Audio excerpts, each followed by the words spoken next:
লেখো।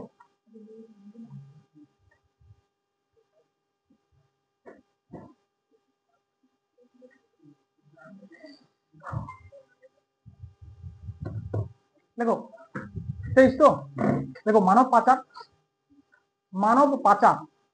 মানে যেটা হিউম্যান ট্রাফিকিং হয় আর কি, বলপূর্বক শ্রম,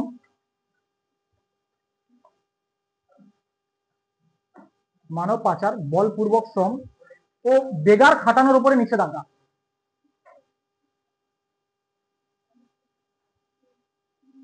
মানব পাচার, বলপূর্বক শ্রম ও বেগার খাটানোর উপরে নিষেধাজ্ঞা।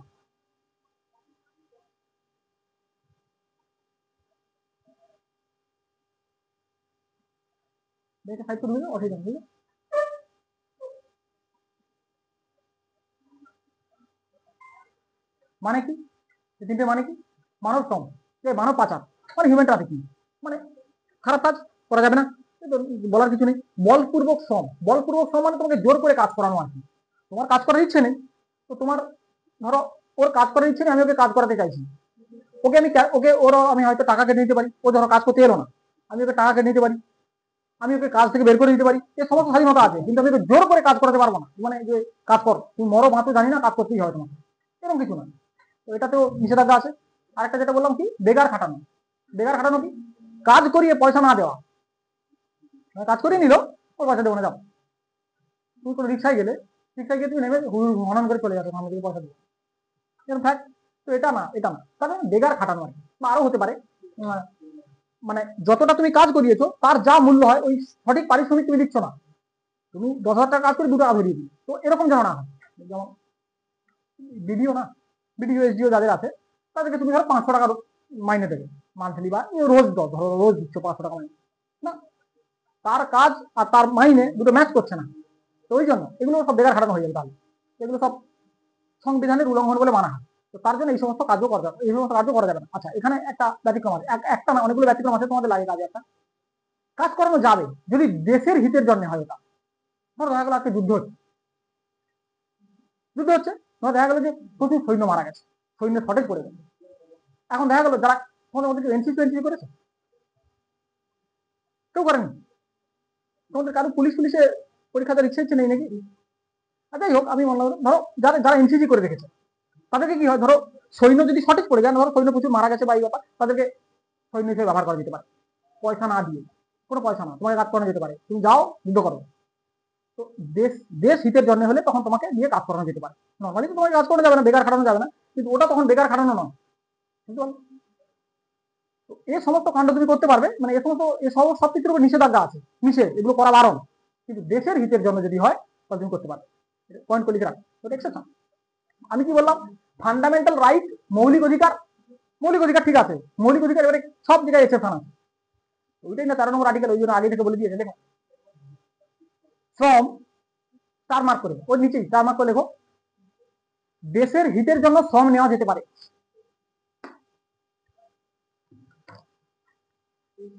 দেশের হিতের জন্য শ্রম নেওয়া যেতে পারে, হিতের দেশের সেবার জন্য আর কি, একদম দেশের ভালোর জন্য। হ্যাঁ,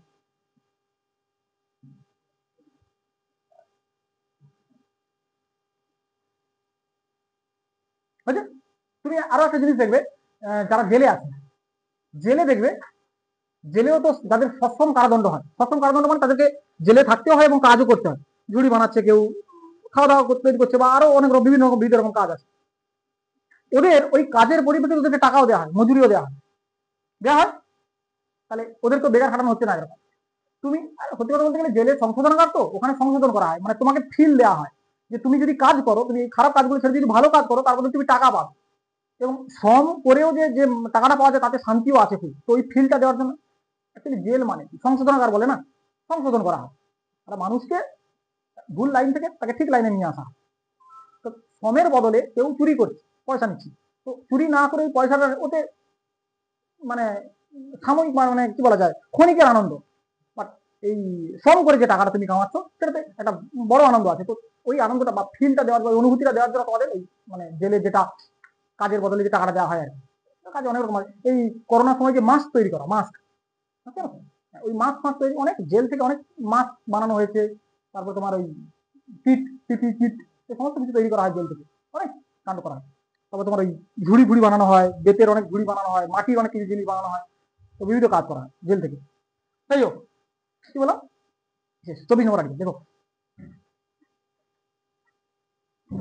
14 বছর বয়সী শিশুদের, 14 বছরের, না 24 নম্বর আর্টিকেল বললাম না,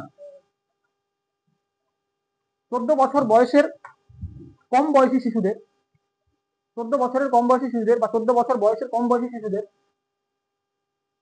14 বছর থেকে কম বয়সী শিশুদের আর কি, শিশুদের থেকে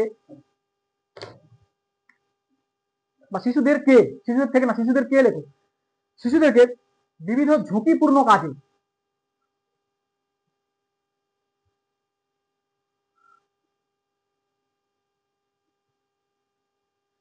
যেমন কলকারখানা, 14 বছরের কম বয়সী শিশুদেরকে বিবিধ ঝুঁকিপূর্ণ কাজে, যেমন কলকারখানা, খনিতে,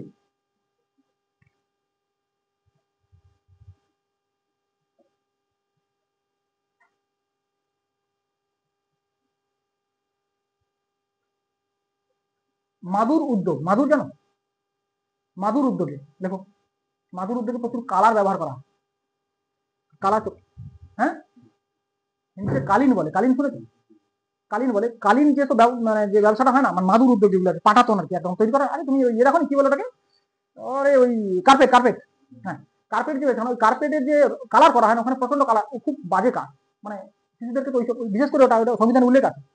কলকারখানা লিখেছো, খনি লিখেছো, হ্যাঁ মাদুর উদ্যোগ লেখো, মাদুর বা কার্পেট, কার্পেট না মাদুর লেখো, মাদুর উদ্যোগ লেখো, মাদুর উদ্যোগে ইত্যাদিতে ব্যবহার করা যাবে না।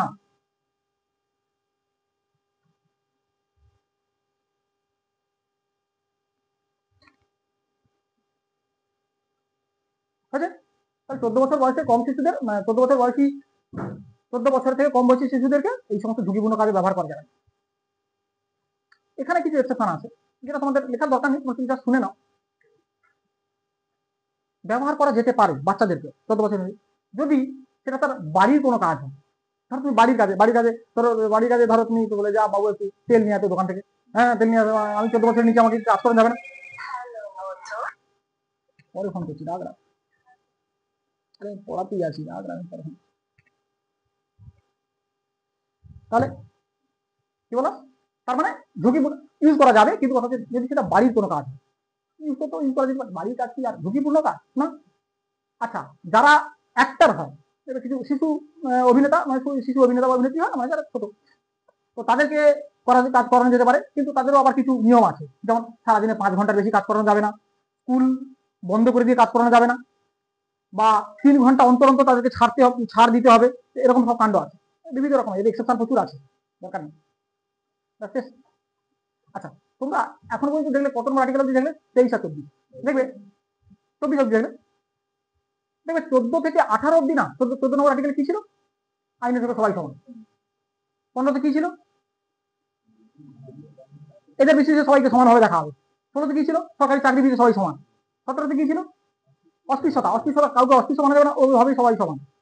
উপাধিও কাউকে দেওয়া যাবে না, সবাই সমান। তুমি দেখবে 14 থেকে 18 অব্দি তুমি যতগুলো আর্টিকেল বলে সব সমানতার কথা বলে, সব সমান, ইকুয়াল করছে সবাইকে। তো 14 থেকে 18 নম্বর আর্টিকেলটা ওটা সমানতার অধিকার বলে, বা সাম্যের অধিকার বলে, ভালো কথা বললে সাম্যের অধিকার বলা। এই তোমাদের কি বলে, এই যে 14 থেকে শুরু হয়েছে আমাদের, অ্যাকচুয়ালি তো ফান্ডামেন্টাল 12 থেকে শুরু হয়ে যায়, আমি 12 আর 13টা মার্জিন রাখছি, 12 আর 13টা বাদ রাখছি, এগুলো বাদ রাখছি, আমি 14 থেকে ধরছি 32 অব্দি যতগুলো আর্টিকেল আছে। 14 থেকে 18 একরকম কথা বলে, 19 থেকে 22 একরকম কথা বলে, 23-24 একরকম কথা বলে, 25 থেকে 28 একরকম কথা বলে, 29-30 একরকম কথা বলে, আর 32 আর একরকম কথা বলে। তো এই টোটালে 1টা 2টো 3টে 4টে 5টা 6টা 6 রকমের মেনলি অধিকারের কথা আমরা তো এতদূর পড়েছি শুধুখানি, আর তো এগুলো বাকি আছে, এখন এগুলো পড়ি বেদান্ত করবো। দেখো তুমি এই আর্টিকেলগুলোকে সব কটাকে পড়বে, দেখবে কোনো না কোনো ভাবে এরা সাম্যের সাথে জড়িত, সবাইকে সমান করার কথা বলছে। তুমি আইনতভাবে সবাইকে সমান করো, মানে কি বলে, আর আর বাদ বাকি যেগুলো বললে তোমার এই 15 আর্টিকেল 16 আর্টিকেল, সরকারি চাকরিতে সমান করো, এমনি নর্মালি লোক মানে তুমি যে লোককে দেখছো, যে নজর দিয়ে দেখছো, ওই দেখাটাকেও সমান করতে হবে, এটা 15 আর্টিকেল বলছে। তো এগুলো সবই কিছু না কিছু সাম্যের অধিকারের কথা বলে। তো এর সাইডে লিখে রাখো, এই সব কটাকে একসাথে বলা হয় সাম্যের অধিকার। তোমার লাস্টে লিখতেও পারছে, আমি তো আগে বলছি, দেখে রাখো। আর এটা এগুলো হালকা হলে তোমাদের স্বাধীনতা অধিকার। দেখো 19 নম্বর আর্টিকেল তোমাকে কিছু না কিছু স্বাধীনতা দিচ্ছে, 20 নম্বর আর্টিকেল তোমাদের স্বাধীনতা দিচ্ছে, বাঁচার অধিকার, এটা সেটা পার্সোনাল লিবার্টি, ওই তোমাকে বললাম যেটা লাইফ এন্ড পার্সন, প্রাণ এবং দৈহিক স্বাধীনতা। 21 নম্বর আর্টিকেল শিক্ষার অধিকার, 21 এতে শিক্ষার অধিকার।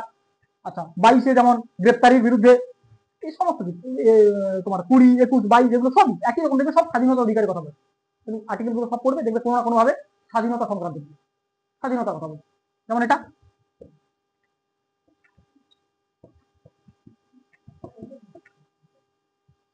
শোষণের বিরুদ্ধে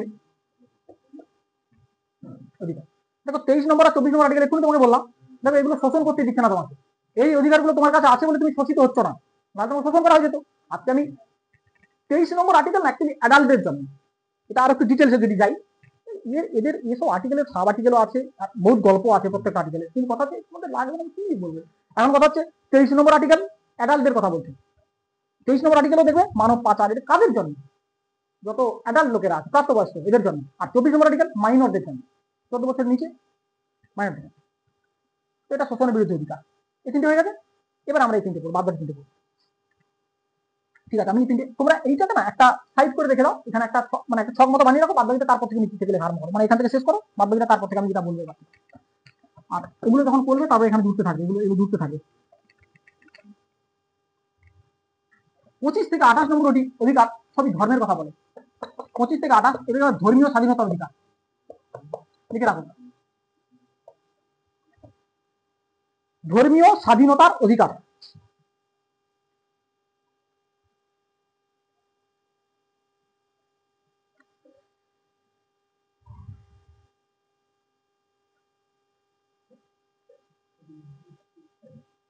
হয়েছে, ধর্মীয় স্বাধীনতার অধিকার হয়েছে।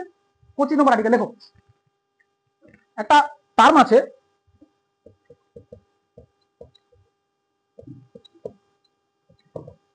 অন্তঃকরণ। অন্তঃকরণ মানে আমি বলছি তোমাদের, তোমরা যেটা বলছি সেটা লেখো, অন্তঃকরণ লেখো, 25 নম্বর আর্টিকেল লিখেই লেখো, অন্তঃকরণ দিয়ে কমা দিয়ে যে কোনো ধর্মকে মানার,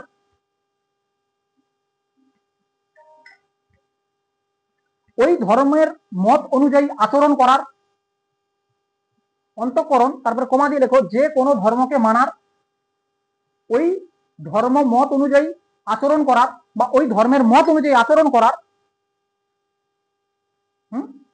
এবং ওই ধর্মকে প্রচার করার স্বাধীনতা রয়েছে।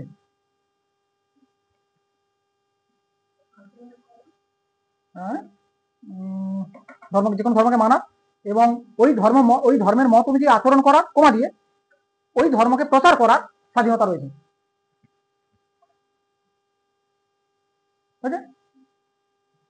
এইগুলো সব করার মানে আমি বলি। অন্তঃকরণ মানে কি? অন্তঃকরণ মানে নিজে থেকে বিশ্বাস করা, যে আমি কোন ধর্মকে মানবো আমি নিজে থেকে ফিল করবো, তোমার কাছে ফিল করার অধিকার আছে। মানে যেমন ধরো ধর তুমি জন্ম হয়েছে কোনো হিন্দুর বাড়িতে, বা তোমার ছোট থেকে মুসলমান ধর্মের প্রতি বড় টান টান আছে, মানে তোমার তুমি তাদের হয়তো ভালো যে জিনিসগুলো আছে, অবশ্যই প্রত্যেক ধর্মের কিছু না কিছু ভালো জিনিস আছে, কিছু না পুরোটাই ভালো জিনিস আছে, কিন্তু লোক ডিসাইড করে যে কোনটা ভালো মানবো আর কোনটাকে খারাপ মানবো। এখন কথা হচ্ছে ধর্ম সবই ভালো, ধর্ম তো আরে ধর্ম কি, হ্যাঁ ধর্মকে ভাগ বাটোয়ারা মানুষই করে দিয়েছে না, এই ধর্ম এত কি ছিল নাকি, ধর্মের ভালোটা কেউ নিতেছে কেন?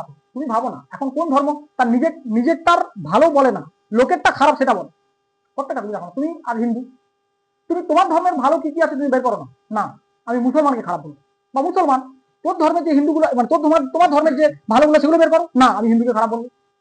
লোকের উপর কারা ছিল তোমার, যেমন ওই আমাদের ইসকন যেটা যারা আছে, ওরা দেখো তুমি ইসকন দেখবে বিদেশে প্রচুর মানে কি বলা যায় হ্যাপি আছে, আছে কি করছে তারা, লোকের বদনাম করছে না, নিজের ভালোটা প্রচার করছে, নিজের ভালো প্রচার করো।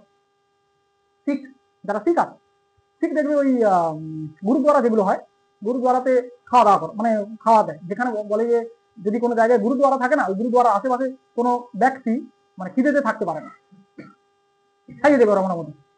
তো এখন কথা ভালোটা করছি, ধর্মের ভালো করো না, লোকের ধর্মের খারাপ বের করে তুমি কি করবে, তুমি তোমার ধর্মের ভালোটা বলো। তো সেরকম অন্তঃকরণ মানে হচ্ছে নিজের, আমি যে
শোনা শুনি চেক করো। তা পঞ্চক আছে, পঞ্চক যেমন হ্যাঁ তাদের চুল বড় বড় রাখতে পারে, কেস কৃপান রাখতে পারে, কঙ্ক মানে কঙ্ক মানে চিরুনি, ছোট ছোট চিরুনি রাখে ওরা, তারপরে হ্যাঁ বালা যেটা, এই সমস্ত কিছু কটা 5টা কোয়া আছে, 5 কোয়া দিয়ে এগুলো সব রাখা। এগুলো কি? এগুলো সবই তোমার এই ধরনের স্বাধীনতা। রাখতে পারে তারা, এমন নয় যে তাদেরকে ধরো এয়ারপোর্টে যখন চেকিং হয় তখন তো তাদের ওই অনুযায়ী ছোট যে কৃপানটা রাখছে, এটা তরবারিটা, ওটা তো লোহার, ওটা নিয়ে ঢোকা যাবে না, তো বের করে দেবে। কিন্তু তার কাছে তাদের স্বাধীনতা আছে। তোমার কাছে যেমন তোমার স্বাধীনতা আছে যে তুমি এটা চেক করবে, নিয়ে অনেক সময় নিয়ে যেতে দেয় না, অনেক সময় না, সবসময় নিয়ে যেতে দেয় না, বাইরে রাখতে হয়। তো এবারে যাই হোক, তুমি রাখতে পারো, বা তোমাকে ওখানে মানে আমার মধ্যে ওইটার দিকে তোমাকে জেলে ভরে দেওয়া হবে, তোমাকে বড় বলা হবে যে আপনি খুলে দিন এটা, বা বাইরে রাখুন, অসুবিধা নেই। তাহলে তুমি অন্তঃকরণ করতে পারছো, যে কোনো ধর্মকে মানতে পারছো, যে কোনো ধর্ম মত। বোরখা পরা মুসলমানদের মধ্যে আছে না, অনেক মহিলা পরে, তারপরে অনেক মহিলা পরে, সব মহিলাই কি পরে না, অনেক মহিলা আছে পরে। তুমি কারোর ইচ্ছে হচ্ছে পড়ছে, কারোর ইচ্ছে হচ্ছে পড়ছে না। এই সমস্ত কিন্তু এই আর্টিকেল 25-এ চলে আসে, বুঝলো। ধর্ম প্রচার করার স্বাধীনতা রয়েছে, ধর্ম প্রচার যারা প্রচার করছে, ইসকন হিন্দুরা করছে, আমাদের খ্রিস্টানরা করছে, যেখানে শিখ করছে, মুসলমানেরাও করে, এই সমস্ত করছে। 26 নম্বর আর্টিকেল দেখো, এটা এই 25 নম্বর আর্টিকেল যেগুলো ইন্ডিভিজুয়াল লোককে বলছে এগুলো করার স্বাধীনতা। 26 নম্বর আর্টিকেল দেখো, ধার্মিক কার্য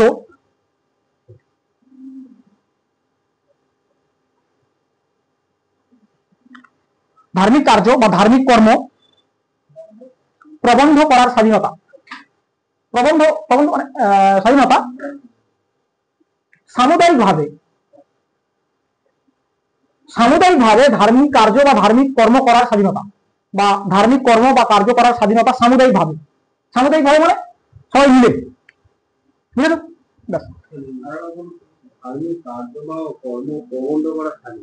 সামুদায়িকভাবে মানে সবাই মিলে আর কি। আরে এটা বাংলা আর কি, তোমাদের এমনি তো চলতি কথায় বলেও দেওয়া যায়, এখন চলতি কথায় বললে তো যাই হোক মাস্টার বলে মারবে না তোমরা আবার, হয়েছে?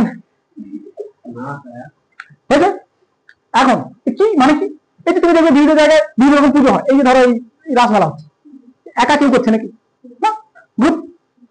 কোথাও দুর্গা পুজো হচ্ছে, একা করছে নাকি, গ্রুপ।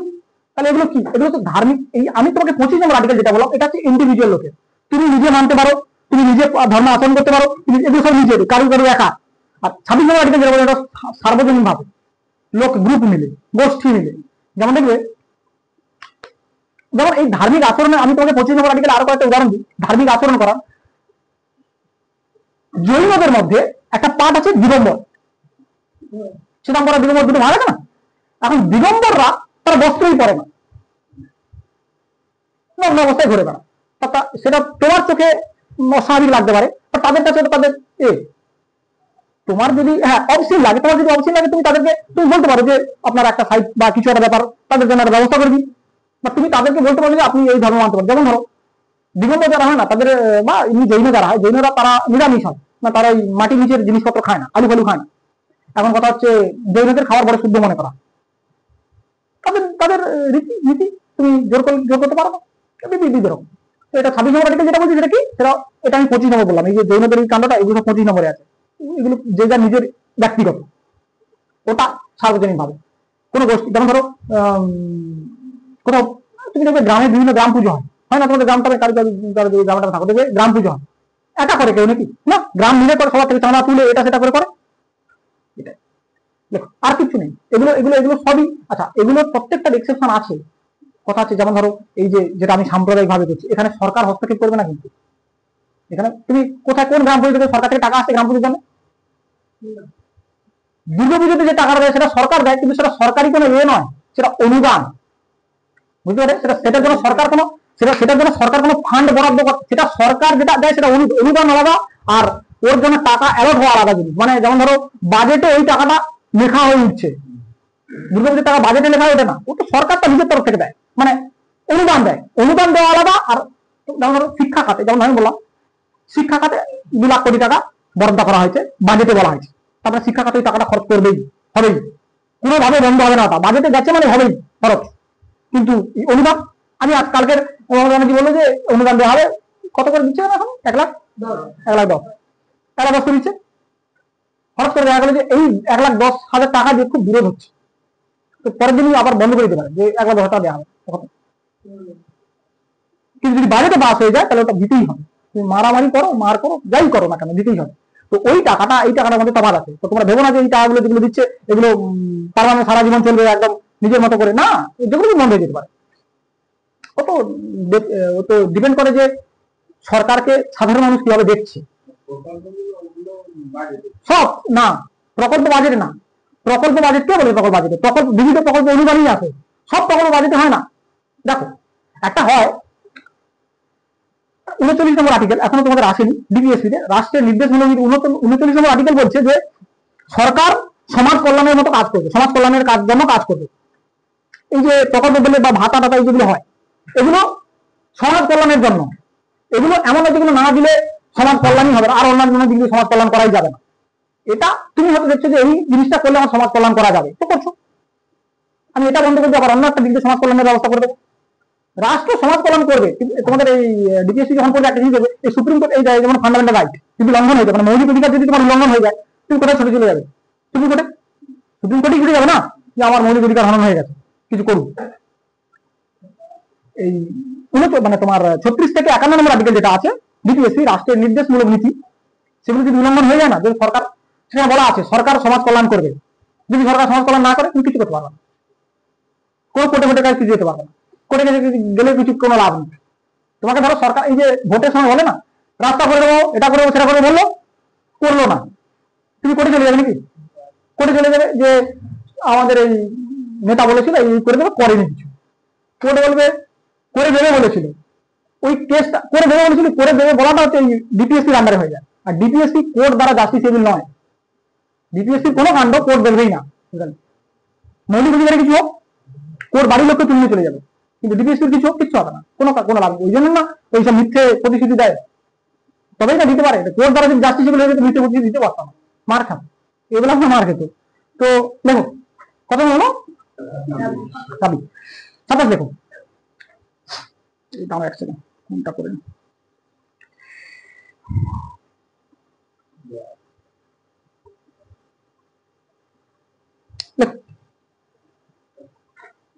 তো দেখো ধর্ম প্রচারের জন্য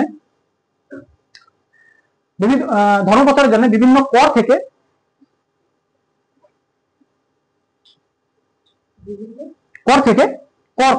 ট্যাক্স যেটা ধর্ম প্রচারের জন্য বিভিন্ন কর থেকে মুক্তি,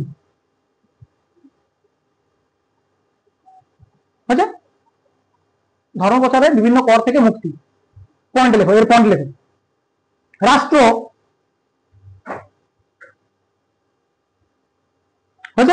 রাষ্ট্র ধার্মিক কর লাগাতে পারে বা ধার্মিক কর আরোপ করতে পারে,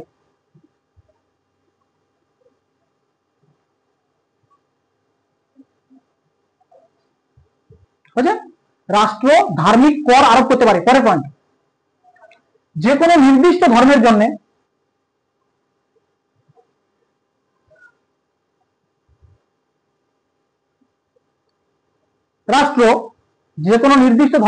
রাষ্ট্র সরকারি রাজস্ব থেকে কোনো অর্থ ব্যয় করবে না।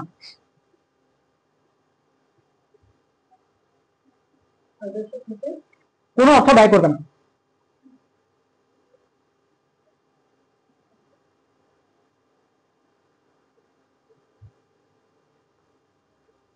রাষ্ট্র, পরের পয়েন্ট, রাষ্ট্র সমস্ত ধার্মিক সংস্থাকে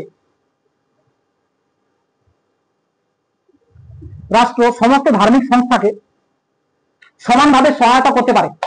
রাষ্ট্র সমস্ত ধার্মিক সংস্থাকে সমানভাবে সহায়তা করতে পারে।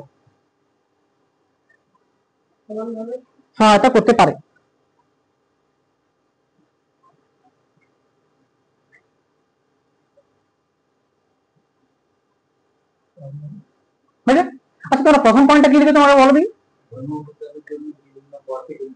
হ্যাঁ, তারপরেরটা ওটা ধার্মিক কর আরোপ করতে পারে। না কিচ্ছু এবি লেখা দরকার নেই, আমি বলি কিচ্ছু এবি লেখা দরকার নেই, এগুলো জাস্ট ওর মধ্যে পয়েন্ট, মানে তোমরা যখন পড়বে তুমি মনে হবে এই পয়েন্টগুলো এর ভেতরে, এই আর্টিকেলের ভেতরে আছে, ব্যাস এটুকুই, আর কিছু না। ধার্মিক কর সংক্রান্ত হলে 27 নম্বর আর্টিকেল এমনি মাথামাতি করে হয়েছে। 28 নম্বর আর্টিকেল এখন ডিরেক্ট।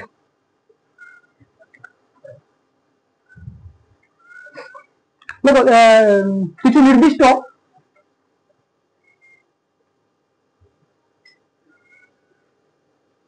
নির্দিষ্ট শিক্ষা সংক্রান্ত বা শিক্ষা প্রতিষ্ঠানে, শিক্ষা সংক্রান্ত শিক্ষা প্রতিষ্ঠানে, কিছু নির্দিষ্ট শিক্ষা প্রতিষ্ঠানে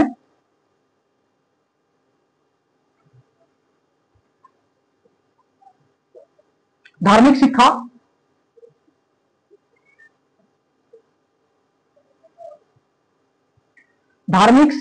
প্রয়োজন হলে, কিছু নির্দিষ্ট শিক্ষা প্রতিষ্ঠানে ধার্মিক শিক্ষা প্রয়োজন হলে তবে ধার্মিক শিক্ষা দেওয়া যেতে পারে। কিছু নির্দিষ্ট শিক্ষা প্রতিষ্ঠানে ধার্মিক শিক্ষার প্রয়োজন হলে তবেই ধার্মিক শিক্ষা দেওয়া যেতে পারে, যদি দরকার হয় আর কি। ধার্মিক শিক্ষা প্রয়োজন হলে তবে ধার্মিক শিক্ষা দেওয়া যেতে পারে। আচ্ছা, এই যে বললাম কিছু নির্দিষ্ট শিক্ষা প্রতিষ্ঠান, এর মানে কোনগুলো?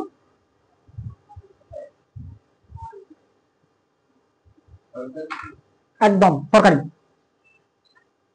তার আমি বলি, যেমন দেখবে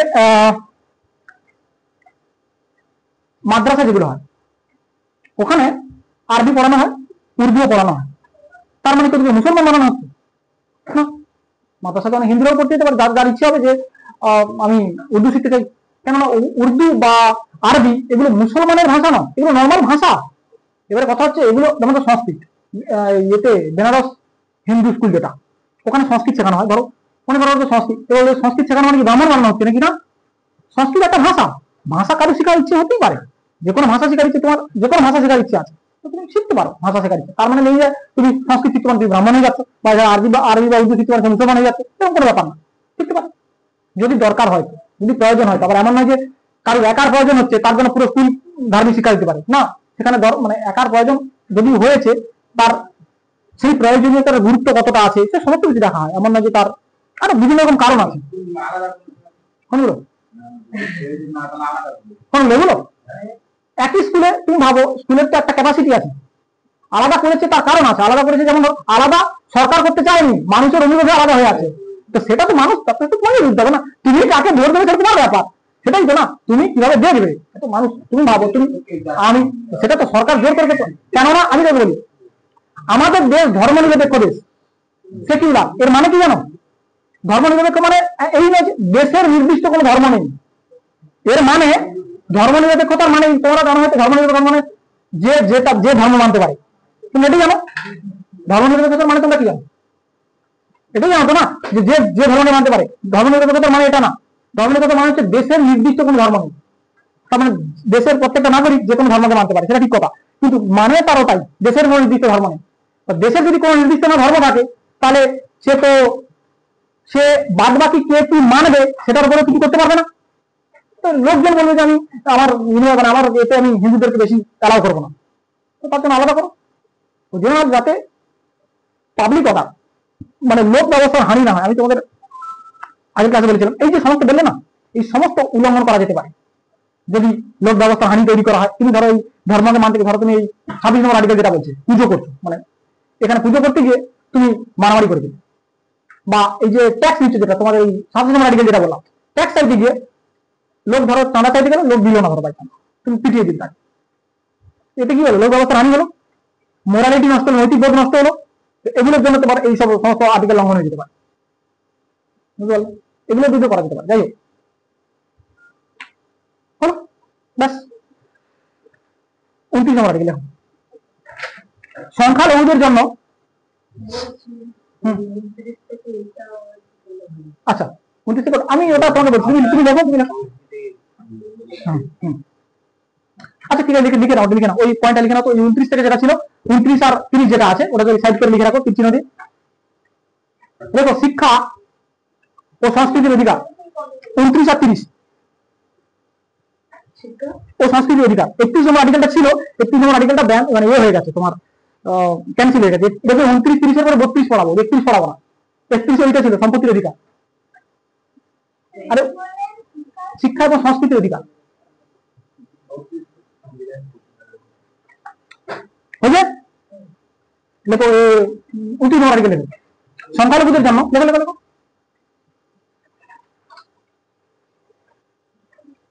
তো হয়ে গেছে, ঠিক আছে। সংখ্যালঘুদের ভালোর জন্য সংরক্ষণ।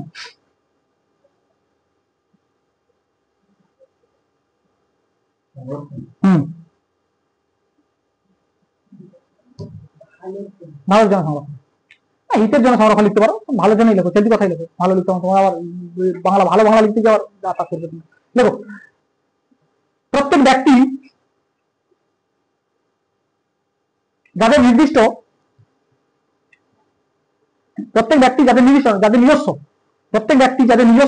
ভাষা,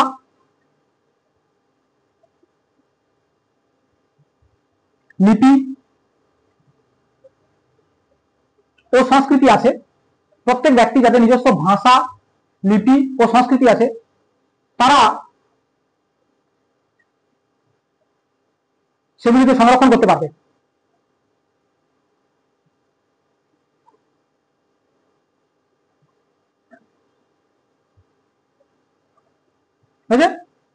প্রত্যেক ব্যক্তি যাদের নিজস্ব ভাষা, লিপি আর কি বললাম, সংস্কৃতি আছে, হ্যাঁ, তারা সেগুলিকে সংরক্ষণ করতে পারবে।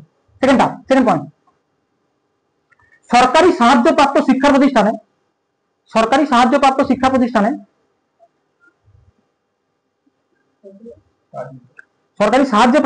প্রতিষ্ঠানে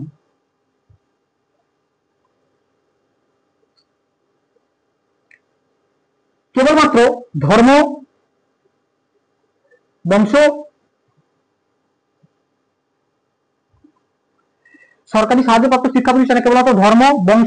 ভাষা, জাতি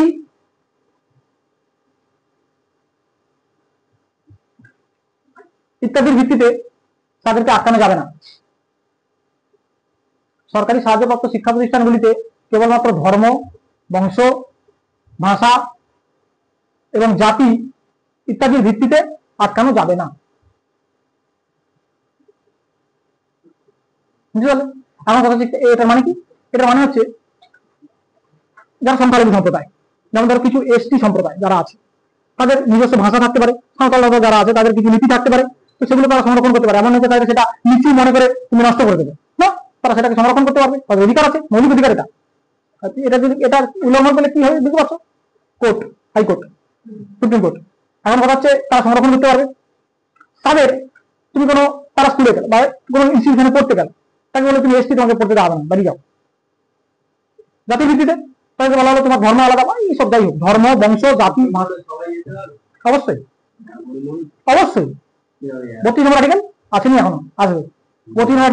হ্যাঁ, কথা হচ্ছে বলছি সুপ্রিম কোর্ট, না আমি বলি শোনো, টাকা নেই, তোমার কেস তো কিছু না কিছু করবে তুমি, এমন তো যে ডিরেক্ট সুপ্রিম কোর্টে চলে যাবে। তুমি আমাকে কথা বলো, ডিরেক্ট সুপ্রিম কোর্টে যাওয়া যায়, এমন না যে যাওয়া যায় না, সেখানেও কিছু পাবলিক প্রসিকিউটর আছে, তুমি ওখানে কি অ্যাপ্লাই করতে পারো, তোমার কেস এই আমার এই ব্যাপার, আমার এই শুনুন। আর যদি সেটা মৌলিক অধিকার সংক্রান্ত হয়, ওরা সংখ্যাতে নিয়ে নেবে কোর্স, মানে কেস। এখন কথা হচ্ছে কেস যে নিয়ে নিল, তোমাকে দেখতে হবে যে এই কেসটা সত্যি তোমার, প্রচুর মামলা হয়েছে, প্রচুর মামলা থাকে না, কেস বানাতে ভারতী কেস, প্রচুর কেসের নাম শুনবে তোমরা। এই কেসগুলো ইনিশিয়ালি শুরু হয়েছিল ছোটখাটো কেস দিয়ে, যখন খুলে দেখা হলো, যখন এগোতে থাকলো না, তখন দেখা গেলো যে এটার রায় যদি দিই সেটা মৌলিক অধিকার সংক্রান্ত কোনো রায় হয়ে যাবে, তখন সেই কেসটা হয়ে গেছে মানে উল্লেখযোগ্য কেস হয়ে গেছে। তো তোমার কেস তুমি সুপ্রিম কোর্টে চলে যাও, দিল্লিতে সুপ্রিম কোর্ট আছে, আরামসে চলে গেলে। এখন গিয়ে তুমি ওখানে অ্যাপিল করলে যে আমার এই কেস, এই ব্যাপার, অ্যাপিল করলে তোমার কেস যদি মৌলিক অধিকার সংক্রান্ত হয়, ওরা নেবে, মানে সেই এটা নেবে। আর সেটা যদি সত্যি সেরকম টাইপের মৌলিক অধিকার সংক্রান্ত হয় যে ওর জন্য কোনো সংবিধানে কোনো আর্টিকেলই চেঞ্জ করতে হবে, হয়তো ওরকম লেভেলের হয় না কেস, নর্মালি যদি হয় এরকম কেস, তাহলে তো তোমার কেস তো হাইলাইট হবে, প্রত্যেক দিন হাইলাইট হতে থাকে, যতদিন এই কেসটা চলবে প্রত্যেক দিন পেপারে তোমার নাম আসতে থাকে।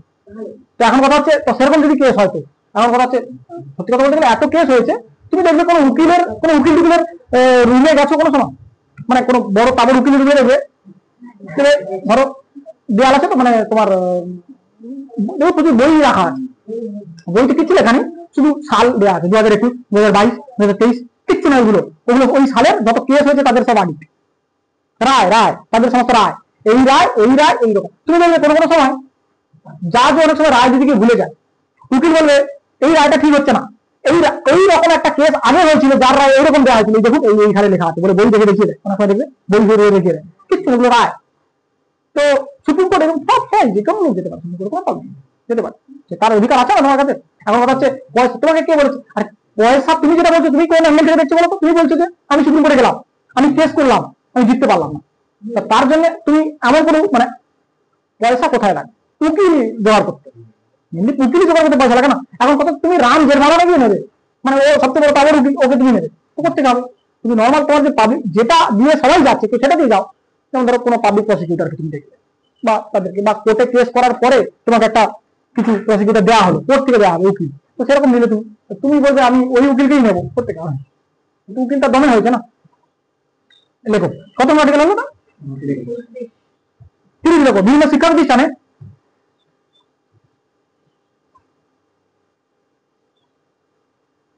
বিভিন্ন টাকা দাও, শিক্ষা প্রতিষ্ঠানের কথা, শিক্ষা প্রতিষ্ঠান স্থাপনের কথা বলে, বিভিন্ন টাকা দাও, শিক্ষা প্রতিষ্ঠান স্থাপনের কথা বলে।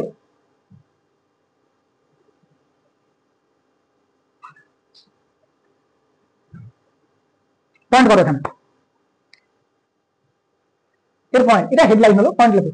ধর্ম এবং ভাষার ভিত্তিতে যারা সংখ্যালঘু, ধর্ম এবং ভাষার ভিত্তিতে যারা সংখ্যালঘু,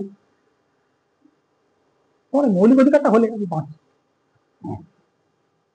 ওখানে আবার সেই তোমাদের প্রেসিডেন্ট কারা কারা পড়েছিল, রাষ্ট্রপতি কতটা কতটা শেষ করে দিয়েছিলাম আমি, উপরাষ্ট্রপতি থেকে শুরু হওয়ার কথা ছিল, হ্যাঁ রাষ্ট্রপতিরা হয়েছে, উপরাষ্ট্রপতি থেকে শুরু করবো পরের ক্লাস থেকে। আমি ভাবছি পরের ক্লাসে আমি ভাবছি একটা কাজ করবো, আমি টাইপ দেখেছি কোশ্চেনের, তোমাদের টাইপ এখানে একটা মৌলিক অধিকারের একটা বড় টাইপ আছে যেটা আমি তোমাদের শেষ করে দেবো। তারপরে পার্লামেন্টের একটা টাইপ আছে, পার্লামেন্টটা তোমাদের ওখানে কিছু কোশ্চেন আছে। থার্ড ঐতিহাসিক পটভূমি থেকে কিছু কোশ্চেন আছে, মানে এই সংবিধান তৈরির আগে যে কাণ্ডটা হয়েছে না, মানে যে কাণ্ডের উপরে বেশ করে সংবিধান তৈরি হয়েছে, কবে হয়েছে, কি হয়েছে, তার জন্য কত কি কাণ্ড হয়েছে, এই যে ব্যাপারটা আর কি, মানে হিস্টোরিক্যাল ব্যাকগ্রাউন্ড, মানে পেছনে পেছনে পেছনে ঐতিহাসিক পটভূমি যেটা আছে আর কি, ওইটা থেকেও প্রচুর কোশ্চেন আসে। তো আমি ভাবছি তোমাদের ধর আজকে আমি মৌলিক অধিকার শেষ করে দিলাম, মৌলিক অধিকার শেষ করে দিয়ে আমি ভাবছি ঐতিহাসিক পটভূমিটাও শেষ করে দেবো। আর ওই পার্লামেন্ট আমি তার আগে করাবো, তোমরা আগে পার্লামেন্ট করতে চাও না আগে ঐতিহাসিক পটভূমি করতে চাও, আমি যেরকম করবো সেরকম করে দেবো, কম নেই যেহেতু যে হ্যাঁ অসুবিধা নেই, ওখানে প্রচুর কোশ্চেন আছে, প্রচুর কোশ্চেন আছে। এখন কথা হচ্ছে ওই তিনটে জায়গায় বড় ইম্পর্টেন্ট আছে আমি দেখলাম, মানে যত কোশ্চেন আছে হয় এই মৌলিক অধিকার, নয় পার্লামেন্ট, আর নয়তো ঐতিহাসিক পটভূমি, তিনটে থেকেই এসছে মেনলি কোশ্চেন। তো তার জন্য তিনটে আগে শেষ করি, তারপর বাদ বাকি যেগুলো করে থাকবে সেগুলো শেষ করি, ঠিক আছে। দেখো কি বললো, সংখ্যালঘু তারা তাদের নিজস্ব শিক্ষা প্রতিষ্ঠান স্থাপন করতে পারে, তাদের নিজস্ব শিক্ষা প্রতিষ্ঠান স্থাপন করতে পারে।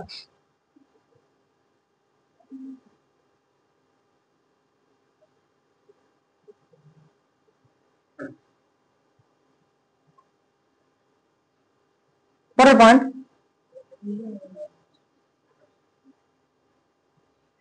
তারা তাদের নিজস্ব শিক্ষা প্রতিষ্ঠান স্থাপন করতে পারে। তারপর পয়েন্ট, এই সমস্ত শিক্ষা প্রতিষ্ঠানকে মানে এই যে শিক্ষা প্রতিষ্ঠান যারা সংখ্যালঘু যারা স্থাপন করেছে আর কি, যদি তাদেরকে কোনো স্কুলে পড়তে নাও দেওয়া হয়, মানে ধরো বা তারা কোনো কারণে পড়তে পারে, তারা নিজস্ব শিক্ষা প্রতিষ্ঠান স্থাপন করতে পারে, কোনো প্রবলেম নেই। এবারে এইসব শিক্ষা প্রতিষ্ঠানকে সরকার এবং এইসব শিক্ষা প্রতিষ্ঠানকে সরকার অনুদান পাওয়া থেকে বঞ্চিত করবে না। এই সমস্ত শিক্ষা প্রতিষ্ঠানকে সরকার অনুদান পাওয়া থেকে বঞ্চিত করবে না। তোমার কাছে ফিজিক্সের কি হলো, ফিজিক্স শুরু হয়েছে তো, কি হলো, হ্যালো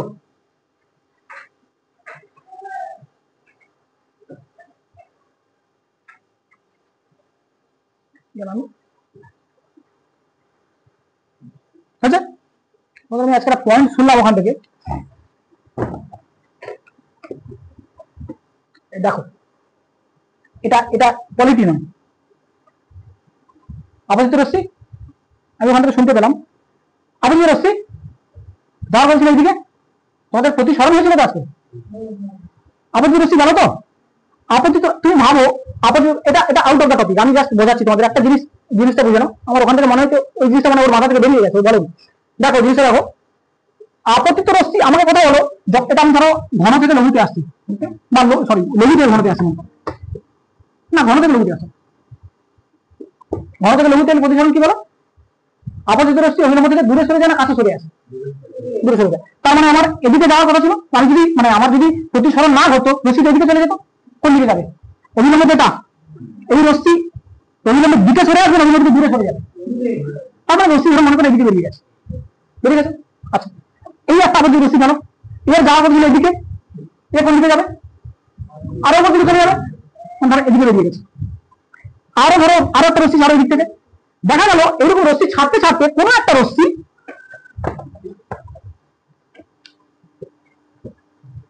ধরো এইরকম পয়েন্টে কোনো একটা রশ্মি আর গেল না, মানে এই বরাবর চলে গেছে, মানে বিজের তল বরাবর চলে গেছে। আর আপতন কোণ হোক বা প্রতিসরণ কোণ হোক বা যাই হোক, সবই অভিলম্বের সাথে ধরা হয়। কোনটা তুমি ভাবো না, এখানে আপতন কোণ আমি কার সাথে ধরবো? এই কোণটাকে ধরবো না এই কোণটাকে ধরবো? কোনটা? ওইটাকে। কোনটা? ওপরটা না নিচেরটা? ওপরেরটা। যে কোনো কোণ ধরে অভিলম্বের সাথে, এখানে আমাকে এটা অভিলম্ব না এটা অভিলম্ব? অভিলম্ব যেটা, এটা কি? বিভেদ তল। বিভেদ তল মানে যেটা ওই দুটো মাধ্যমকে বিভেদ করছে আর কি। এটা লম্ব।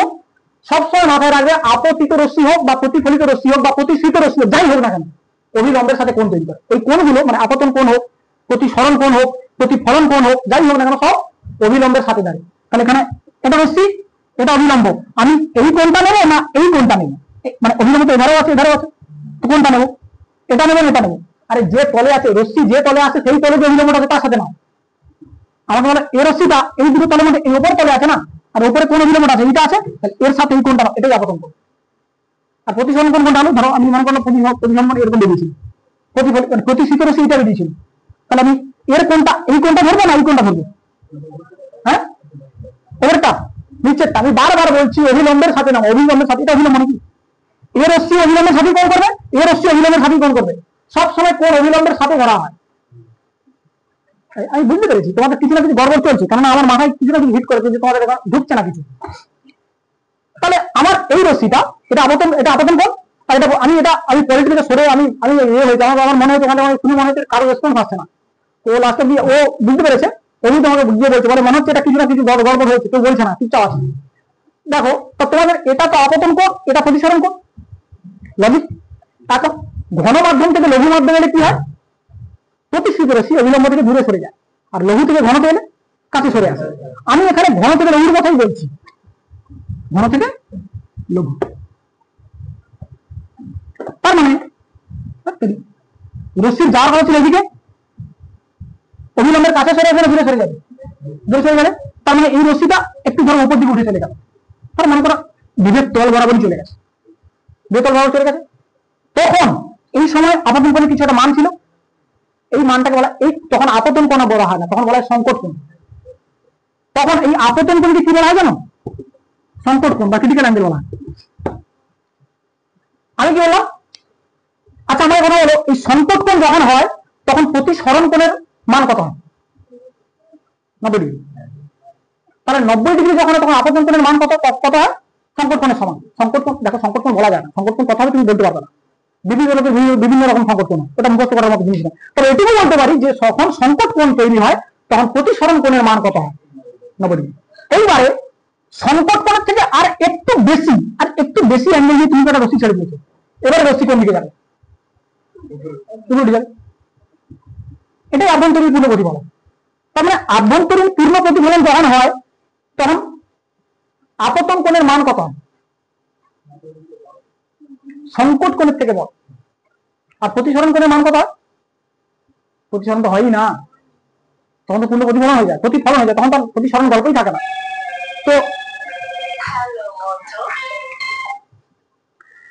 তো তোমরা একটা জিনিস মাথায় রাখো, আমি তখন শুনলাম যে যখন আভ্যন্তরীণ পূর্ণ প্রতিফলন হয় তখন প্রতিসরণ কোণের মান কত হয়? 90 ডিগ্রি বলছিলে? 90 ডিগ্রি নয়, 90 ডিগ্রি কোথায় দেখতে পারেন তুমি? প্রতিসরণ সবচেয়ে বড় কথা, যখন আভ্যন্তরীণ পূর্ণ প্রতিফলন হয় তখন প্রতিসরণই হয় না, তো তুমি প্রতিসরণের মান তখন 90 ডিগ্রি কত করতে? প্রতিসরণ হয় না। তো এটা তোমার মাথায় রাখবে যখন আভ্যন্তরীণ, আরে তুমি ভাবো না, কথাই বলছো আভ্যন্তরীণ পূর্ণ প্রতিফলন, আর ওখানে প্রতিসরণের মান জিজ্ঞেস করতে তুমি করতে পারো? থাকে না, যদি জিজ্ঞেসও করে তাহলে জিরো বলবে, 90 নয়। আর যখন আভ্যন্তরীণ তুল্য প্রতিফলন হয় তখন আপতন কোণের মান কত হয়? সংকট কোণের থেকে বেশি।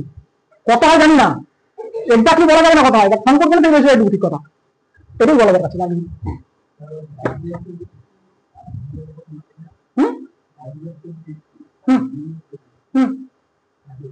হ্যাঁ, তো ওটা আচ্ছা স্যার আছে, আরে ওটা তো আমার কানে এসছে বলে তাই জন্য বলছি। লোকের কানে থাকে, হ্যাঁ সেটা তো তোমাদের জেনারেল নলেজ, মানে জেনারেল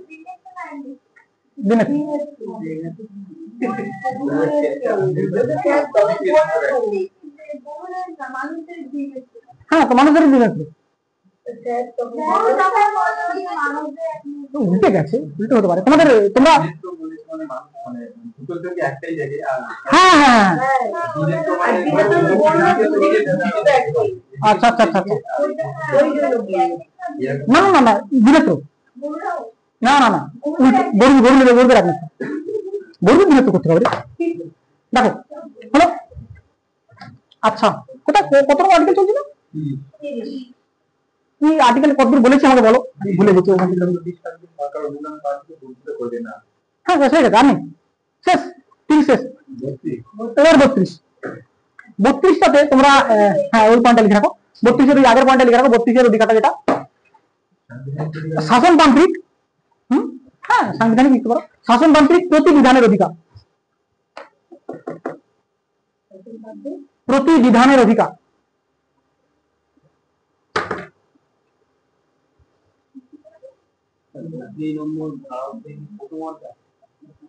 পঁয়ত্রিশ নম্বর ধারা, মৌলিক অধিকার আছে 12 থেকে 35। 32 নম্বর আমি বলছি, 32 নম্বরটা বড় বড় বড় বড় আর্টিকেল, তুমি বুঝে নাও। হ্যাঁ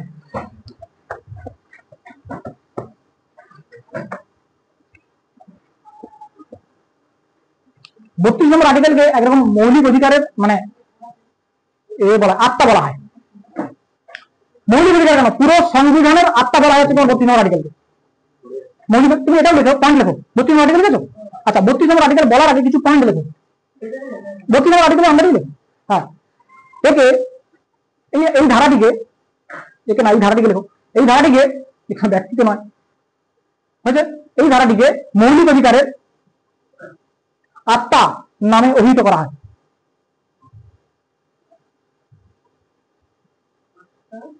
নামে অভিহিত করা হয়।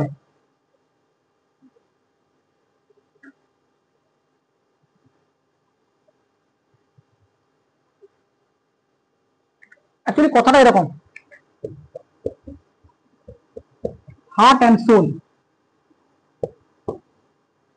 ডক্টর বি আর আম্বেদকর 32 নম্বর আর্টিকেলকে মৌলিক অধিকার হার্ট অ্যান্ড সোল বলেছে, মানে মৌলিক অধিকার আত্মা আর হৃদয় আছে। হ্যাঁ একদম, এটা তো বাংলায় তো আত্মা ও হৃদয় হয়। তোমরা আত্মা, আমি শুধু আত্মা বলেছি, তোমরা আত্মা ও হৃদয় ওটাকে ইংরাজি তোমার মধ্যে রেখে, ওটা উক্তি, ওটা coat. B R Ambedkar deeply ওই কথাটা বলেছেন, হার্ট অ্যান্ড সোল, তো ওই জন্য এটা ইম্পর্টেন্ট হয়ে যায়। 32 নম্বর আর্টিকেলকে কে, হ্যাঁ আত্মা ও হৃদয়, হৃদয় নামে অভিহিত করেছেন। কে করেছেন? এটা লিখে রাখ, আরে কোশ্চেন এগুলো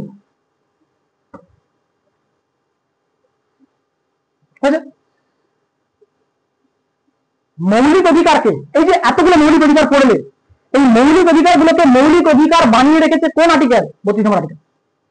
32 নম্বর আর্টিকেল কি, 32 নম্বর আর্টিকেল কি বলছে, যে কি বলছে সেটা আসি, যে কোনো ব্যক্তির, কোনো ইন্ডিভিজুয়াল না, লিখতে হবে, আমি বলি শোনো আগে, লিখলে তো লেখাবো তো আমি অবশ্যই, তার আগে কোনো ব্যক্তির বা কোনো গোষ্ঠীর বা আরো মৌলিক অধিকার সংক্রান্ত, মানে মৌলিক অধিকার যদি হনন হয়, তাহলে 32 নম্বর আর্টিকেল তাকে মানে অধিকার দেয় ডিরেক্ট সুপ্রিম কোর্টের কাছে যাওয়া। এখন কথা হচ্ছে সংসদ এসে 32 নম্বর আর্টিকেলটাকেই সরিয়ে দিই, তোমার কাছে মৌলিক অধিকার আছে, বা এই মৌলিক অধিকারকে মৌলিক অধিকার বানিয়ে রেখেছে কোন আর্টিকেল? তোমার কাছে মৌলিক অধিকার আছে, এবং সেই মৌলিক অধিকার যতক্ষণ তোমার সুরক্ষা আছে, আর তুমি তোমার কাছে শরীর আছে, গুলি করে যদি তোমার গুলি চলছে তার দিকে, তোমার যদি বর্ম না থাকে তুমি কি করবে? গুলি করে চলে যায়, তো সেরকম আর কি। এই মৌলিক অধিকারকে মৌলিক অধিকার বানিয়ে রেখেছে কে? 32 নম্বর আর্টিকেল। 32 নম্বর আর্টিকেলকে যদি সরিয়ে দেয় তাহলে তো খতম হয়ে গেল। 32 নম্বর আর্টিকেল কি তোমার মানে 32 নম্বর আর্টিকেলই তোমাকে অধিকার দেয় না যে মৌলিক অধিকার হনন হলে যেতে পারবে। ওরা বললে যে মৌলিক অধিকার 32 নম্বর আর্টিকেল কি সরাও, সেরকম তো ফার্স্ট যেটা বলি, 32 নম্বর আর্টিকেল নিজেকে বাঁচাচ্ছে, একটা 32 নম্বর আর্টিকেলকে তুমি সরাতে পারবে না মৌলিক মানে এ থেকে, মানে হ্যাঁ সংবিধান থেকে তুমি 32 নম্বর আর্টিকেলকে সরাতে পারবে না। ফার্স্ট, সংবিধানের একটা বেসিক স্ট্রাকচার, মানে সংবিধানের যে মানে যে গঠন, মানে বেসিক একটা মানে সাধারণ গঠন আর কি। সংবিধানের একটা বেসিক স্ট্রাকচার আছে যাকে আর কেউ চেঞ্জ করতে পারবে না। একমাত্র কারা চেঞ্জ করতে পারবে? যারা কনস্টিটিউশনাল ফাদার, মানে যারা কনস্টিটিউশন বানিয়েছে, তাদের মধ্যে কেউ চিনি। এখন কথা হচ্ছে সংবিধানকে কেউ, মানে সংবিধানের বেসিক স্ট্রাকচার কেউ চেঞ্জ করতে পারবে না, এটা বলা আছে সংবিধানে। এটা একটা কেসে বলা হয়েছে, কেশবানন্দ ভারতী কেস 1973-এ। কেশবানন্দ ভারতী বলে একটা কেস আছে যেটা 1973-এ বলছে যে এই সংবিধানের বেসিক স্ট্রাকচার বা সাধারণ একটা গঠন কাঠামো দেওয়া আছে, ওই কাঠামোটাকে কেউ নষ্ট করতে পারে না। ওই কাঠামোতে 32 নম্বর আর্টিকেলটা আছে, তার মানে 32 নম্বর আর্টিকেলকে সরানো যাবে না, ওটা আগে থেকেই হয়ে গেছে। 1973 মানে অনেকদিন আগে হয়ে গেছে। এখন কথা হচ্ছে তার মানে সরকার পাচ্ছে না। 32 নম্বর আর্টিকেল বলছে কি দেখো, কোন ব্যক্তির মৌলিক অধিকার হনন হলে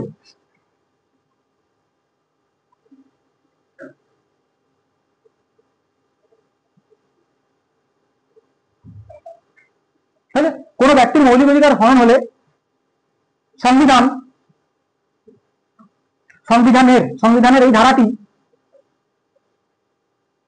কোন ব্যক্তির মৌলিক অধিকার হনন হলে সংবিধানের এই ধারাটি তাকে সোজা সুপ্রিম কোর্টের দ্বারস্থ হওয়ার অনুমতি প্রদান করে। তাকে সোজা সুপ্রিম কোর্টে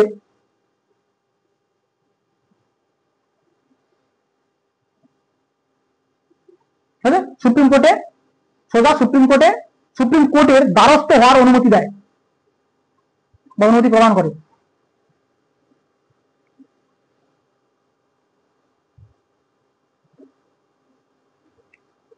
এই যে রাস মেলা কতদিন চলছে এখানে, মানে কবে থেকে শুরু হয়েছে? হ্যাঁ,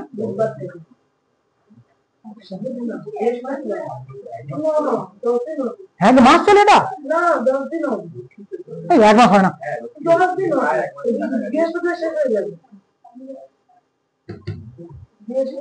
কি হয় শুধু মেলা?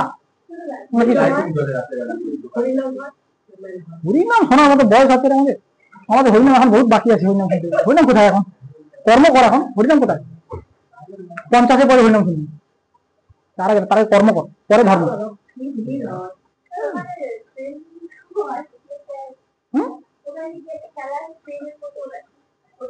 আমি জানিও না কোথায় কি হয়, ভগবান জানে।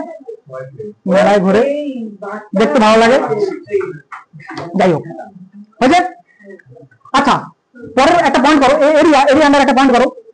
এই ধারাটি নিজেকেও সুরক্ষা প্রদান করে। এই ধারাটি নিজেকেও সুরক্ষা প্রদান করে।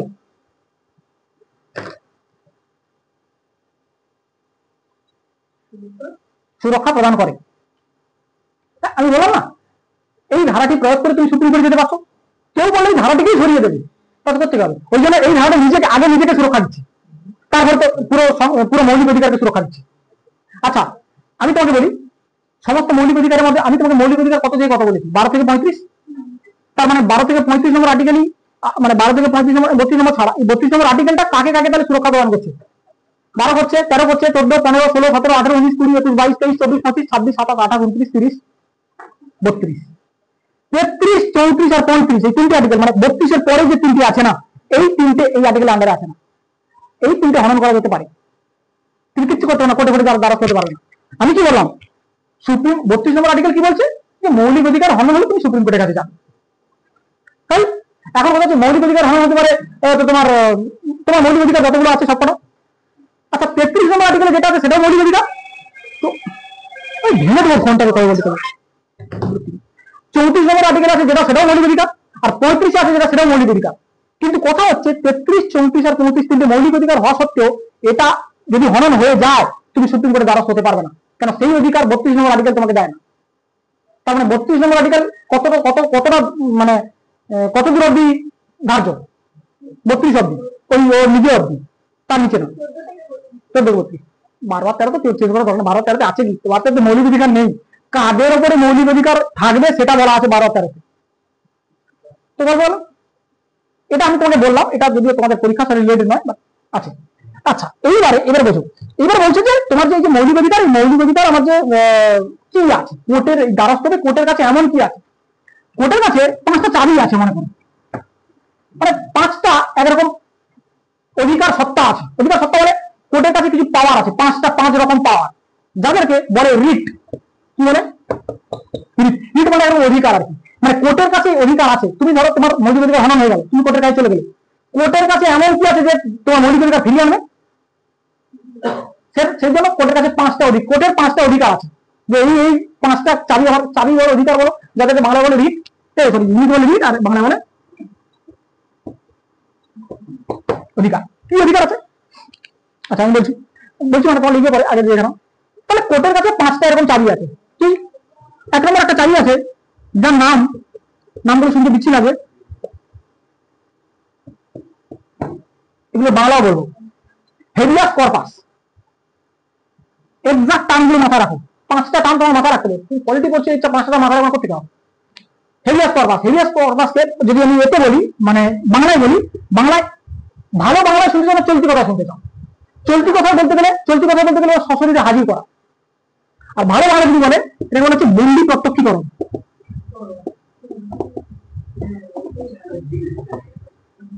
এখন হেভিয়াস কর্পাস মানে সশরীরে হাজির করা। কোন ব্যক্তিকে ধরো তুমি লেখো, লিখে রাখো, এই পয়েন্টটা লেখো, 1 নম্বর পয়েন্ট লেখো। হ্যাঁ লেখো সুপ্রিম কোর্টের 5টা রিট। হ্যাঁ 32 এগুলো সব 32 যখন শেষ হয় না, বহুত টাইম চলবে। লেখো সুপ্রিম কোর্টের 5টা রিট, সুপ্রিম কোর্টের 5টা রিট বলে 1 নম্বর পয়েন্টে এটা লেখো, হেভিয়াস পারপাস। আগে হেডলাইন করো একটা, সুপ্রিম কোর্টের 5টা রিট বলে, তারপরে এ করো, মেসেজ করে দিলাম, ফোন করে না মেরে ফেলবে আমাকে।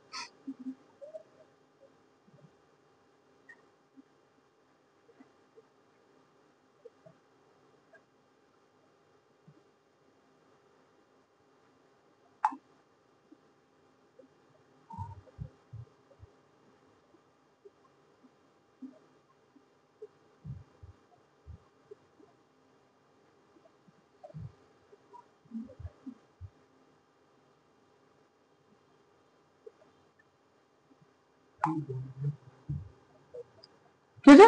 হ্যাঁ, হেভিয়াস কর্পাস মানে বন্দি প্রত্যক্ষীকরণ। বা এখানে অনেক, এই 5টা রিটে অনেক কিছু জানতে চায়। যেমন রিটটার নাম কি? হেভিয়াস কর্পাস, বাংলায় বন্দি প্রত্যক্ষীকরণ বলে, বা সশরীরে হাজির করা বলে। এটাও যদি রাখো, সশরীরে হাজির করা।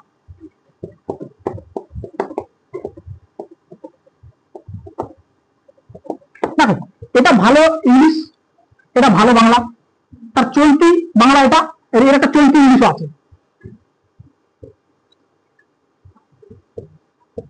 এটাও লিখে রাখো। টু হ্যাভ দ্য বডি, সব কটাই আছে, টু হ্যাভ দ্য বডি তো মনে করো ধরে রাখো বহুত ইম্পর্টেন্ট, এ আসে, চলে আসে। ঠিক আছে? কি তোমরা কোনো ব্যক্তিকে পাওয়া যাচ্ছে না, অনেকদিন ধরে কোনো ব্যক্তিকে পাওয়া যাচ্ছে না। কোর্ট রিট, ধরো তোমার বাড়ি থেকে বলে দিয়েছে, তোমার বাড়ি থেকে কেসের ডেট পড়ছে, কিন্তু সেই ব্যক্তিকে হাজির করা যাচ্ছে না, তখন তোমার উকিল কি বলতে কোর্টকে, যে সুপ্রিম কোর্ট সেই লোকটার মৌলিক অধিকার হনন হচ্ছে, তাকে বলবে যে তাকে সশরীরে হাজির। সুপ্রিম কোর্টের কাছে তখন পাওয়ার আছে, হেভিয়াস কর্পাস ইস্যু করবে সুপ্রিম কোর্ট, যে ওকে হাজির করো। তাকে বলবে ওই লোকটা যে ডিপার্টমেন্টের আন্ডারে ছিল, সে পুলিশের কাস্টডিতে থাকতে পারে, সে অন্য কোনো যে কোনো সিবিআই যার কাছে থাকুক না কেন, কোর্ট অর্ডার দিয়েছে যে হেভিয়াস কর্পাস ইস্যু হয়েছে, ওই লোকটার জন্য হেভিয়াস কর্পাস ইস্যু হয়েছে, ওকে হাজির করো সশরীরে। সে লোকটাকে হাজির করতে হবে সশরীরে, যেখান থেকে পারো, খুঁজে বের করো, সময় নাও, টাইম নিয়ে খুঁজে নিয়ে বের করো সাথে সাথে। সে যদি মরে যায়, তাহলে যে ডিপার্টমেন্টের আন্ডারে ওটা গেছে, মানে যে ডিপার্টমেন্টের তরফ থেকে এসে, তাদের ব্যবস্থা হয়ে যাবে। এখন কথা হচ্ছে সশরীরে হাজির করতে হবে। এই নিয়ে একটা খবর আমি আগেও বলেছিলাম একবার, ওই সিনেমা দেখতে, নাম ভুলে গেছি, ন্যাশনাল আওয়ার্ড পাওয়া সিনেমা, জয় ভীম বলে একটা সিনেমা আছে। ওটা ভীম, সাউথের সিনেমা। তো জয় ভীম বলে একটা সিনেমা, ভীম মানে ভীমরাও আম্বেদকর অ্যাকচুয়ালি। তো ওনার একটা সিনেমা আছে, মানে ওনার না, মানে সিনেমাটা অ্যাকচুয়ালি এই হেভিয়াস কর্পাস নিয়ে সিনেমাটা আছে। দারুণ সিনেমা। তোমরা যদি কোনো সময় পাও, যদি কোনো সিনেমা দেখার সময় হয়, তো সিনেমা দেখলে ওই সিনেমাটা দেখো, মাস্ট দেখো ওই সিনেমাটা। ওটা খুবই দারুণ সিনেমা।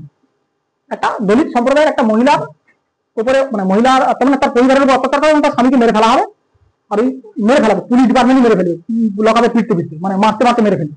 ওই বলছে না মেরে ফেললে কি হবে, ওই মেরেই ফেলবে। এখন কথা হচ্ছে হেভিয়াস পারপাস ইস্যু হবে, হাজির করো, ওই হাজির করতে পারবে, পুরো পুলিশ ডিপার্টমেন্টকেই একদম মানে ইয়ে করে দেবে আর কি।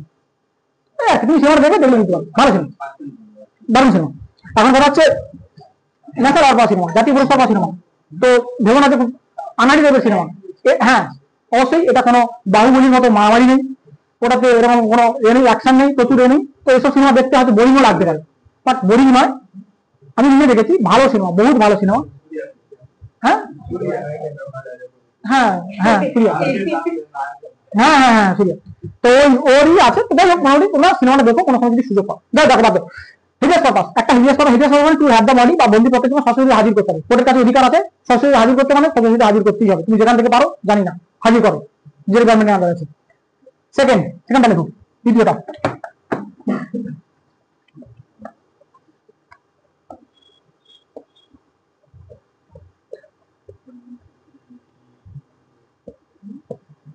ম্যান্ডামাস।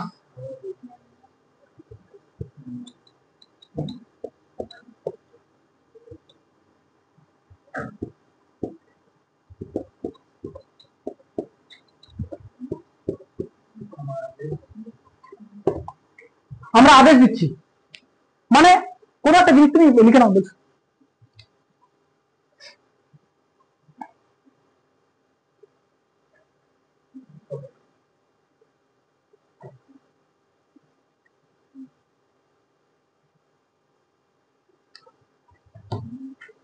আছে mandamus.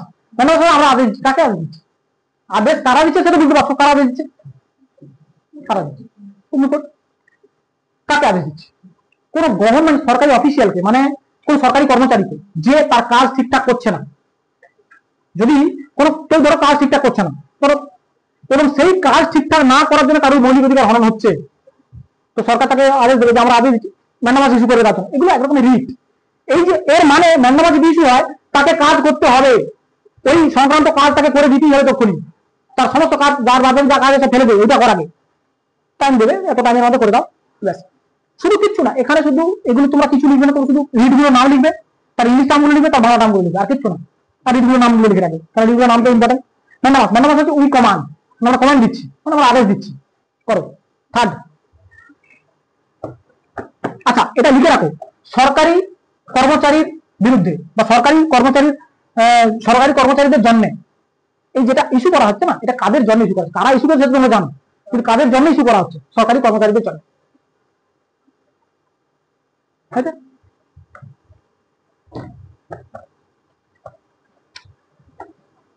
3 number,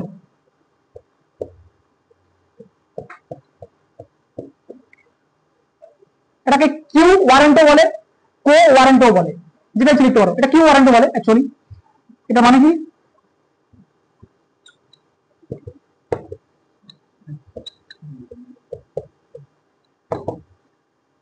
what is your authority, Bangla লিখলে এটাকে বলা হয়, এই বাংলাটা খারাপ, এই বাংলা চলতি বাংলা নেই, অধিকার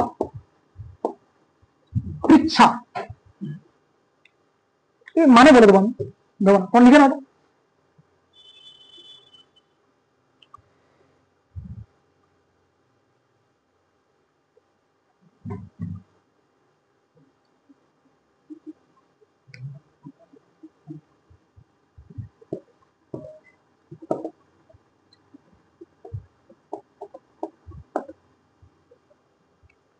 কোয়ারেন্ট মানে অধিকার ইচ্ছা, এর ভালো ইংলিশটা কি, হোয়াট ইজ ইউর অথরিটি, আর ভালো বাংলাটা কি, কিসের অধিকার, বুঝছে?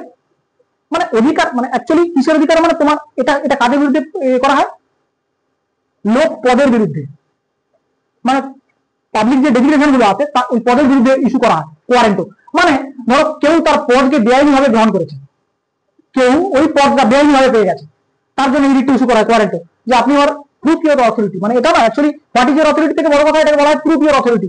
আপনি এইভাবে যে চাকরিটা পেয়েছেন বা আপনি এই যে পদটা গ্রহণ করতে, যে কোনো পদ হতে পারে, লোক সেবার জন্য যে কোনো পদ হতে পারে, সে কোনো গভর্নমেন্ট অফিসিয়াল হতে পারে, কোনো নেতা মন্ত্রী যাই হোক না কেন, যে কোনো পদ যদি সে বেআইনি ভাবে মানে দখল করে বা বেআইনি ভাবে যদি পদটা গ্রহণ করে, সেই পদ মানে সেই বেআইনি ভাবে পদ গ্রহণ করার বিরুদ্ধে এই রিট ইস্যু করা হয়। এবং তোমাকে রিটের মাধ্যমে বলা হয় যে প্রুফ ইওর অথরিটি, তুমি তোমার অথরিটি প্রুফ করো, কোন অধিকারে বা কিসের অধিকার তুমি চাকরিটা পেলে তোমাকে বলতে হবে। তার জন্য উকিল ভাড়া করো, যাই করো না কেন তোমাকে করতে হবে। প্রুফ করতে পারো ভালো, নাহলে জেল। বলো জেল মানে তার যা পানিশমেন্ট আছে সেটা কোর্ট ডিসাইড করবে না কার কি পানিশমেন্ট আছে। বাট কথা হচ্ছে কোর্টের কাছে অধিকার আছে জানতে চাওয়া যে কিসের অধিকারে করেছে, করো। কারণ কোর্টের রিট এটা আর্টিকেল 32 দিয়ে রেখেছে, কিছু করার নেই। হ্যাঁ হ্যাঁ হ্যাঁ, কোর্ট যদি চায়, এটা সত্যি কথা বলতে গেলে এটা হ্যাঁ সেটা কোর্ট ডিসাইড করবে। জেল কারণ এটা ওই যে কি করবে মানে হয়ে গেলে কি করবে সেটা সংবিধান নয়, সেটা সিআরপিসি ক্রিমিনাল প্রসিডিওর কোড, সেটা ওরা ভাববে কি করবে। কেন আমাদের ভাবনা, আমাদের তুমি ভাবো না আজকে চুরি হয়ে গেলে কি শাস্তি আছে আমরা তো জানি, ওকে তারা ডিসাইড করবে না কোথায় কি আছে তো আমরা জানবো না। আমরা কি করছি, আমরা বলছি যে দেশ কিভাবে চলছে, না চললে কি আছে সেটা জুডিশিয়ারি কাণ্ড, আর বাদে যেটা আছে সেটাই। তাহলে এটা হচ্ছে আমার অধিকার, কিসের অধিকার, এটা হচ্ছে দেখো এই রিটটি লোক পদের বিরুদ্ধে গ্রহণ করা হয় বা জারি করা হয়। এই রিটটি রিট আর রিট বানানো রিট লিখে দিয়েছি না, রিট মানে রাইট ফাইট লিখে দিও না তোমরা আবার রিট। এই রিটটি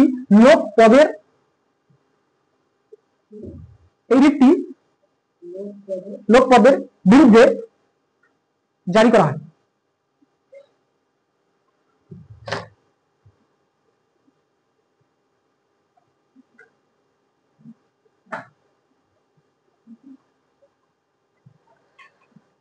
পাগল করতে আমাকে হয়েছে। কটা হলো? তিনটে হলো।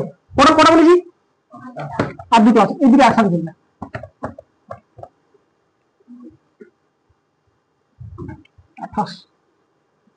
একটা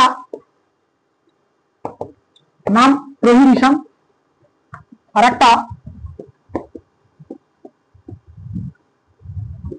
সার্টিওরারি। একটা প্রহিবিশন আর একটা সার্টিওরারি, দুটো একসাথে লেখাচ্ছি। কেন দুটো একসাথে লেখাচ্ছি আচ্ছা তোমরা লিখলে পরে আগে বুঝে নাও। প্রহিবিশনকে এতে মানে কি বলে তোমার বাংলায় মানে প্রতিষেধ, আমি ভালো বলছি, ভালো বলছি উই ফরবিড বা উই স্টপ মানে আমরা থামাচ্ছি। কারা থামাচ্ছে, কাদেরকে থামাচ্ছে সবই বলছি। সার্টিওরারি মানে এই বাংলা আরো খারাপ, উৎপ্রেষণ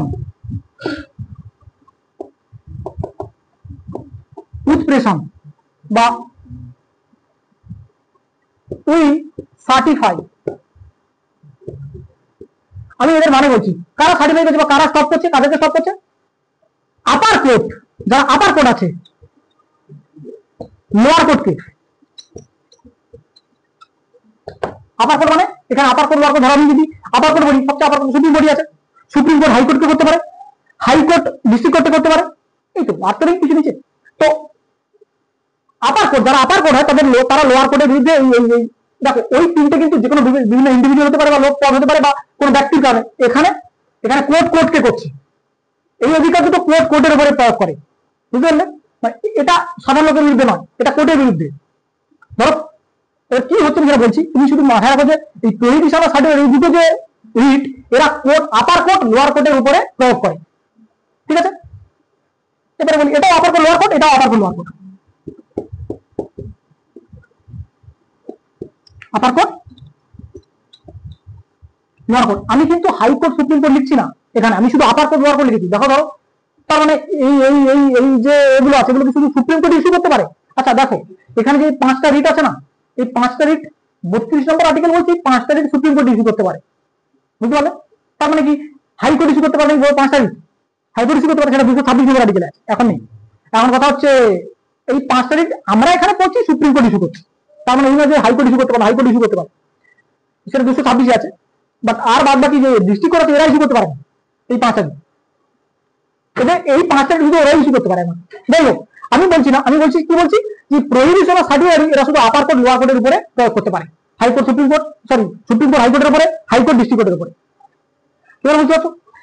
এখন কি হয়, ধরো কোন মামলা চলছে, তার শুনানি হয়নি এখন, মানে তার রায় বেরোয়নি এখন, ওই চলাকালীন মামলা চলাকালীন মামলাটা বড় মানে কি বলা যায় বড় গুরুত্বপূর্ণ মামলা, এমন আমি গুরুত্বপূর্ণ মানে উঠে এসছে প্রত্যেকদিন, ধরো খবর পেপারে ধরো জাজেরাও তো পেপার পড়ে, হুট করে দেখলো যেখানে পেপারে কত মানে এই ডিস্ট্রিক্ট কোর্টে বা হাইকোর্টে এমন কিছু একটা কেস চলছে যে কেসটা মৌলিক অধিকার সংক্রান্ত বড় গুরুত্বপূর্ণ কেস, মানে ওই কেসটার রায় মানে একটা সুপ্রিম কোর্টের ধারাকে বদলে দিতে পারে, হয়তো সেরকম একটা রায় হতে পারে। তো তার জন্য মনে হতে পারে বহু গুরুত্বপূর্ণ কেস, তখন আপার কোর্ট কি করবে, আপার কোর্টে কোনো জাজ রিট ইস্যু করে দিতে পারে, আপার কোর্টে সুপ্রিম কোর্ট মনে করো। এখানে তো আমরা সুপ্রিম কোর্ট হাইকোর্টের কথাই বলছি, তো আমি হাইকোর্টের কথা বলছিলাম, তো সুপ্রিম কোর্টের কথাই শুরু বলছি, তো সুপ্রিম কোর্ট মনে করে হাইকোর্টকে বলছি যে ওই মামলাটাকে থামাও, মামলাটা শুনানি হয়নি, ধর মনে করো শুনানি এখনো হয়নি, মানে হাইকোর্ট এখনো রায় দেয়নি, মাঝখানে মামলা চলাকালীন মাঝখানে সুপ্রিম কোর্ট থেকে নোটিশ গেল যে উই ফরবিড বা উই স্টপ, আমরা থামাচ্ছি মামলাটাকে, আমাদের কাছে নিয়ে আস, মানে মামলা চলাকালীন শুনানি না হয়েছে তার মাঝখানে মামলাটাকে নিজের আন্ডারে নিয়ে নাও, কে সুপ্রিম কোর্ট নিচ্ছে। কেন? ওই মামলাটা বড় গুরুত্বপূর্ণ, ওই মামলাটা অনেক গুরুত্ব রয়েছে, ওই মামলাটার কিছু রায় দিলে অনেক কিছু চেঞ্জ হয়ে যেতে পারে, তার জন্য ওই মামলাটাকে আমি আমার কাছে নিয়ে নিই, ওই ফরবিড। তার জন্য একটা রিট ইস্যু করতে হবে না, তুমি কোন অধিকারে করে দিচ্ছ, তোমার কাছে কোনো রিট আছে কি? অবশ্যই রিট আছে, এই রিট, এই বিষয়। আর সার্টিফিকেট কি বলছে, মামলা রায় হয়ে গেছে, রায় হয়ে গেছে, রায় দিয়ে দিয়েছে, ওই রায়কে আমি এবারে রায় দিয়ে দিয়েছে সুপ্রিম কোর্টের, মনে হচ্ছে রায়টা ঠিকঠাক হয়নি, অন্য কিছু রায় হওয়া উচিত ছিল, সে দুটাল হতে পারে, মানে খারাপ কিছু হতে পারে বা ভালো কিছু হতে পারে, যাই হোক সুপ্রিম কোর্টের ব্যাপার। মামলা রায় হয়ে যাওয়ার পরে মামলাটা নিজের আন্ডারে দিচ্ছে, সেটা হচ্ছে রিট ইস্যু করে সার্টিফাই করছে, তারা আবার পুনরায় আবার বিবেচনা করবে আর কি। তো প্রতিশোধ কি বলছে লেখো এবারে, এইটা এই এই ছকটা বানিয়ে নাও, ছকটা বানিয়ে নেই, এর নিচে লিখবে আর ওর নিচে লিখবে, ফার্স্টে ছকটা বানিয়ে নাও। দুটো দুটো একসাথে লিখবে, এই দুটো একসাথে করো, এই দুটো আলাদা না, এই দুটো কেন না, এই দুটো আলাদা কেন করছি না, কোর্ট কোর্টের উপর করছে, তার জন্য এটা আলাদা, এটা এ। আর এগুলো কঠিন নয় কিছু, সোজা কোশ্চেন গুলো তোমরা এক্ষুনি হু করে এক্ষুনি আরামসে ঠিক করে চলে যাবে, এখন যতগুলো তোমাকে পড়ানো হয়েছে কোশ্চেন করনি বলে এখন মনে হচ্ছে জানা কি পড়বে কি পড়বে, কিছু না, সোজা।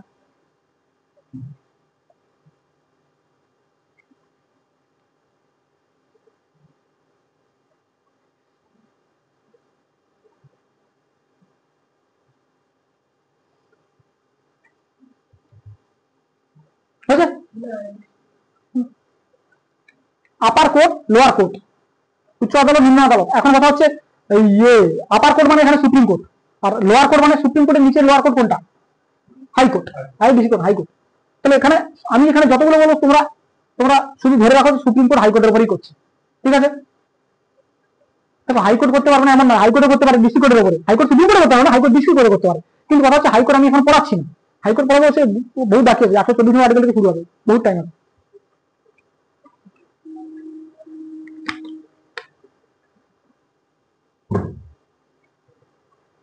হয়েছে দেখতে দিলে লিখতে তোমরা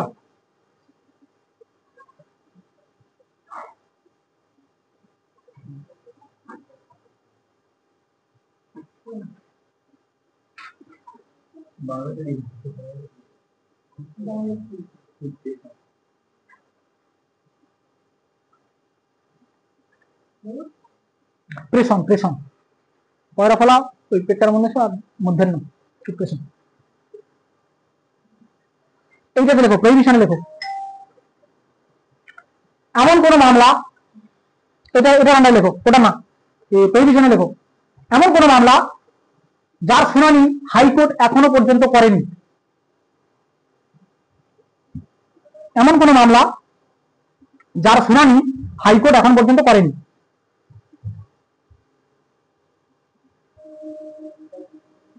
হাইকোর্ট এখন পর্যন্ত করেনি।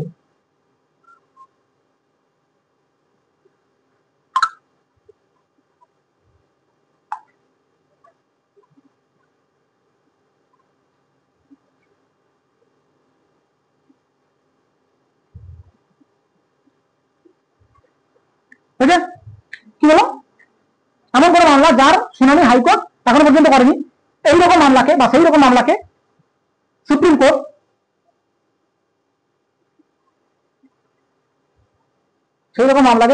তার নিজের হস্তগত করতে পারে।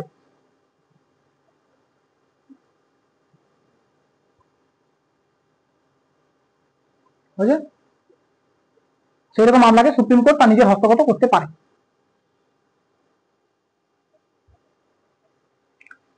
ওটা লেখো, প্রিপারেশন লেখো, কিচ্ছু না, বিপরীতটা যার শুনানি হয়ে গেছে, এমন কোন মামলা যার শুনানি হয়ে গেছে সেই রকম মামলাকে সুপ্রিম কোর্ট নিজের হস্তগত করতে পারে, ঠিক আছে? আর কিছু না, একই রকম দুটো তো একই রকম, এটা তোমরা বানিয়ে লিখে নিতে পারবে। দেখো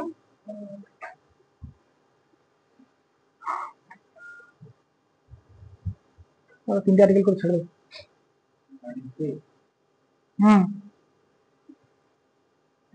এখানে 5টা ডিটি আছে, 5টা ডিট। আর ফার্স্টে যে তোমাদের এগুলো বললাম,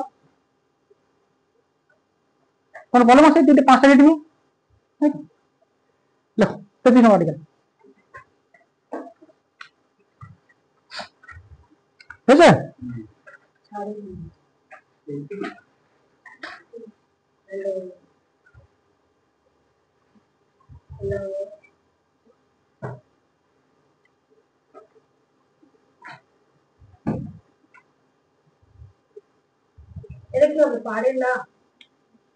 পারে, আরে হস্তগত করতে পারে, তুমি বুঝলে না, আমি বললাম না পারে না নয়, ওখানে মামলার রায় হয়নি সেরকম মামলাকে টানতে পারে, এখানে মামলার রায় হয়ে গেছে সেরকম মামলাকে টানতে পারে। আচ্ছা 33 নম্বর আর্টিকেল। আচ্ছা 33 নম্বর আর্টিকেল বলার আগে তোমাদের একটা কথা বলি, তাহলে 33, 34 আর 35 দায়িত্ব কিন্তু 32 উপরে নেই, কারণ এই তিনটের মৌলিক অধিকার হনন হতেই পারে। আর এই কারা আছে বলছি, 35 নম্বর আর্টিকেল তো আর্টিকেলই নয়, 35 নম্বর আর্টিকেল তো ফালতু, মানে ফালতু মানে এই যে মৌলিক অধিকার সংক্রান্ত সমস্ত চেঞ্জ না পার্লামেন্ট করতে পারবে, এটা 35 নম্বর আর্টিকেল বলা আছে। 35 নম্বর আর্টিকেল নিয়ে প্রবলেম নেই, মেনলি প্রবলেম কিছু নেই। 34 33 নম্বর আর্টিকেল কি বলছে? 33 নম্বর আর্টিকেল আমি বলছি, তোমার লেখার আগে তোমার জিনিসটা বুঝে নাও, এগুলো কাদের উপরে, এই আর্টিকেল গুলো কাদের উপরে ন্যস্ত হবে? আর্ম ফোর্স, প্যারামিলিটারি,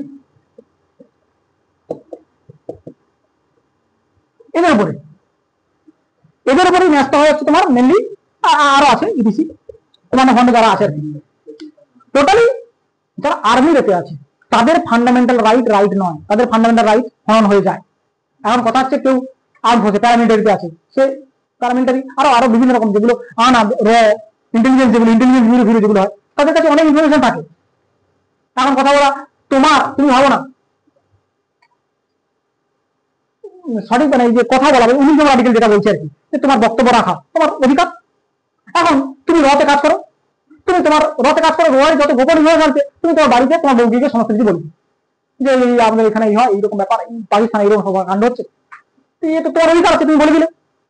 তোমার অধিকার নেই, তোমার অধিকার তুমি ততক্ষণই তোমার অধিকার, অর্থাৎ ততক্ষণ তুমি সিভিলিয়ান। যখন তুমি এগুলো মান্ডায় ঢুকে যাচ্ছ না, তোমার মৌলিক অধিকার নেই, মৌলিক অধিকার হরণ হয়ে গেছে, তুমি বলতে পারো না তার দিকে, জেল হয়ে যাবে তোমার, বুঝলে না?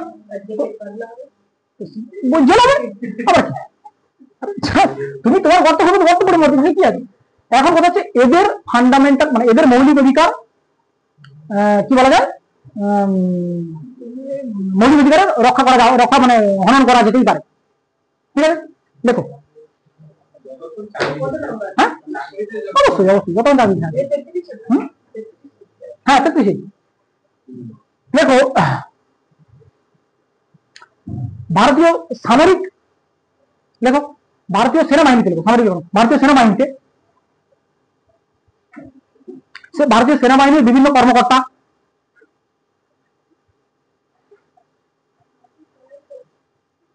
ভারতীয় সেনাবাহিনীর বিভিন্ন কর্মকর্তা এবং কর্মচারী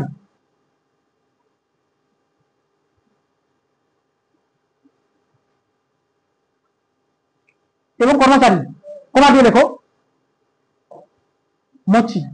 মচি মানে ওই মুচি, হ্যাঁ না মুচি নেতা, মুচি টাইপের এগুলো, মচির পদ আছে সেনাবাহিনীর পদ, এগুলো আমি তোমরা জানো না, লেখো মচি, লেখো মচি, MOCHI লেখো, বা এমনি তো আমরা মমতার প্রয়াস করি না, একদম একদম। খানসামা চৌকিদার, এগুলো পদ আছে, তোমরা জানো না, এগুলো বুট মেকার, বহু পদ আছে এগুলো, তো লেখো মচি, খানসামা, চৌকিদার, লেখো টেলার, দর্জি ইত্যাদি, এদেরও মৌলিক অধিকার হনন করতে পারে।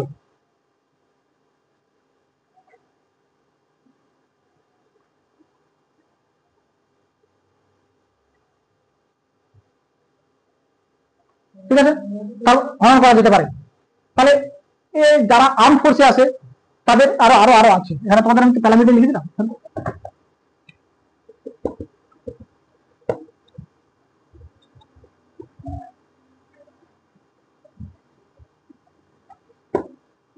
বিভিন্ন কারণটা তো নাকি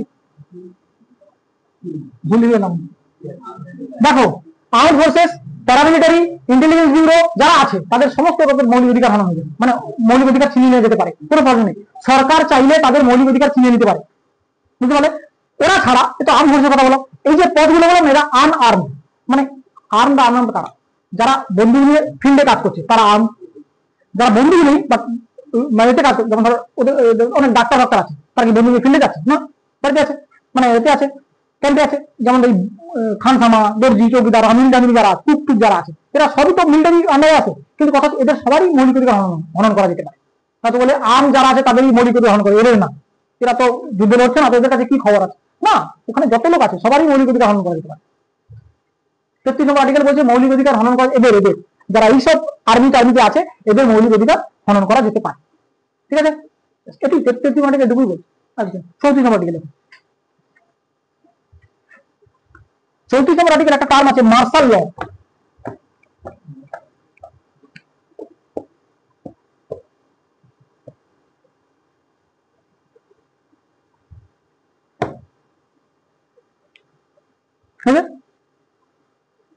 বা সেনাবাহিনীর আইন, ওটা ছাড়ো আমি দিচ্ছি। এই টার্মটা দেখো, মার্শাল ল চলাকালীন নাগরিকদের মৌলিক অধিকার হনন করা যেতে পারে।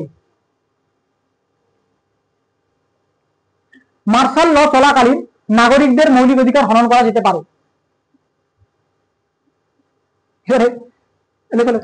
মার্শাল ল চলাকালীন নাগরিকদের মৌলিক অধিকার হনন করা যেতে পারে।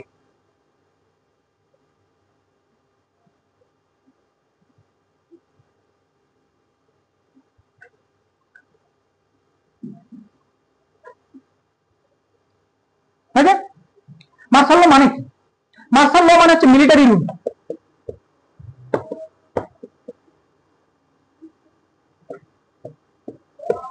মার্শাল ল মানে মিলিটারি রুল, মানে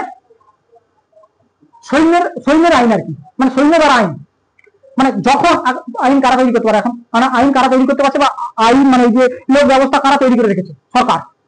এখন কথা হচ্ছে যুদ্ধ হয়ে গেল বা এমন কিছু লোক ব্যবস্থার কিছু ক্ষতি হয়ে গেল যার জন্য সরকার বাধ্য হলো, ধরো বারাসাতে এমন বিদ্রোহ হয়ে গেছে, দক্ষিণ ভারতে মনে করো এমন বিদ্রোহ হয়ে গেছে বা এমন দাঙ্গা হাঙ্গামা হয়ে গেছে যেটা পুলিশকে খুন করে দিচ্ছে, মনে করো পুলিশকে খুন করে দিচ্ছে, মামলি যে আসছে মামলি মারা পড়ছে এখানে এরকম একটা জায়গায়, ধরো হ্যাঁ হ্যাঁ ওসব জায়গা হয়, তো বেশিরভাগ মার্শাল লাগানো থাকে। ওটা আমি বলছি, ধরো বারাসাতে মনে করো, বারাসাতে এমন কিছু হয়ে গেল যে এই এরিয়াটাতে একটা অরাজকতা তৈরি হয়েছে, খুন, এখানে নিত্য নৈতিক ঘটনা হয়ে গেছে, মানে কেউ কিছু করতে পারছে না। পুলিশ ছাড়ো, পুলিশকে ধরো মনে করো এখানে পুলিশের লাশ টাশ ঝুলিয়ে রেখেছে এখানে রাস্তাঘাটে, এতটা ব্রুটাল হচ্ছে আর কি জিনিস, অনিষ্ঠ মর্মান্তিক একটা দৃশ্য হচ্ছে। এখন সরকার কিছু করতে পারছে না, সরকার কি করবে? সেনাবাহিনীকে আদেশ দেবে যে এই জায়গাটার পাবলিক অর্ডার তৈরি করো। আবার সেনা কি করবে? সেনা আসবে, ওই বলা হবে এখান থেকে এখানে বারাসাতে মার্শাল রুল, মানে মার্শাল ল আরোপ করা হয়ে গেছে। মার্শাল ল মানে মিলিটারি রুল, মানে মিলিটারিদেরকে দায়িত্ব দেওয়া হয়েছে এখানকার লোক ব্যবস্থা তৈরি করে। মিলিটারি কি করবে? মিলিটারি তো আগে বন্ধু কথা বলে তারপর মুখের কথা, তো কথা হচ্ছে সেরকম মিলিটারি আসবে, মিলিটারি এখানে এসে মিলিটারি কিছু রুল তৈরি করবে যে বাড়ি থেকে বেরোতে পারবে না, এই ব্যাপার এবার তোমাদের সবাইকে বলে দিল এখানে যত লোক আছে, তাও তুমি বেরোলে বা কিছু লোক ব্যবস্থা ত্রুটি করার চেষ্টা করলে তোমাকে দাঁড়িয়ে ওখানে গুলি করে মেরে দেবে, কিছু করতে পারবে না। তোমার গুলি করে মেরে দিলে কোথায় গেল সেই 21, 22 এসব ধারা? কিছু ধারা, কোনো ধারা কাজে লাগবে না। মার্শাল আমি বলো না, মার্শাল ল চলাকালীন পাবলিকের নিজের কোনো ফান্ডামেন্টাল রাইট নেই, মৌলিক অধিকার কিছু থাকে না। সেনাবাহিনী যদি রাস্তায় গুলিবিদ্ধ করে তোমাকে মেরেও দেয় তুমি কিছু করতে পারবে না, বুঝতে পারলো? তাহলে মার্শাল ল চলাকালীন প্রতিদিন বহু ভয় না। মায়ানমারে তো মার্শাল ল প্রায় চলে, মায়ানমারে কেন, ওই মণিপুরের পুরো রাজ্যে নয়, কিছু কিছু এরিয়াতে মার্শাল ল এমন নয় যে পুরো রাজ্যেতেই বা পুরো দেশেই ঘোষণা করবে না, কিছু কিছু এরিয়াতে করে না, ছোট ছোট জায়গা। যে আরে বারাসাতে প্রবলেম, পুরো পশ্চিমবঙ্গে করে দেবে নাকি? বারাসাতেই করবো, এখানে হালকা জায়গায় করো, বা পুরো দক্ষিণ চব্বিশ করে দেবে নাকি? কি দরকার? যতটা জায়গায় প্রবলেম চলছে ততটা জায়গায় মার্শাল ল করে দেবে, ওরা তারাই ডিসাইড করবে, তারা লাগাচ্ছে মানে আরোপ করছে। হলো, এটা গেল 34 নম্বর আর্টিকেল। 35 নম্বর আর্টিকেল, 35 আর্টিকেল কিছুই নেই। দেখো মৌলিক অধিকারকে, মৌলিক অধিকার সংক্রান্ত সমস্ত আইন কানুন, মৌলিক অধিকার সংক্রান্ত সমস্ত আইন কানুন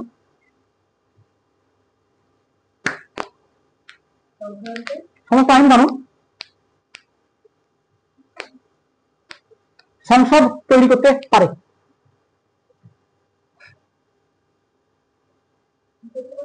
সংসদ তৈরি করতে পারে বা সংসদ বানাতে পারে?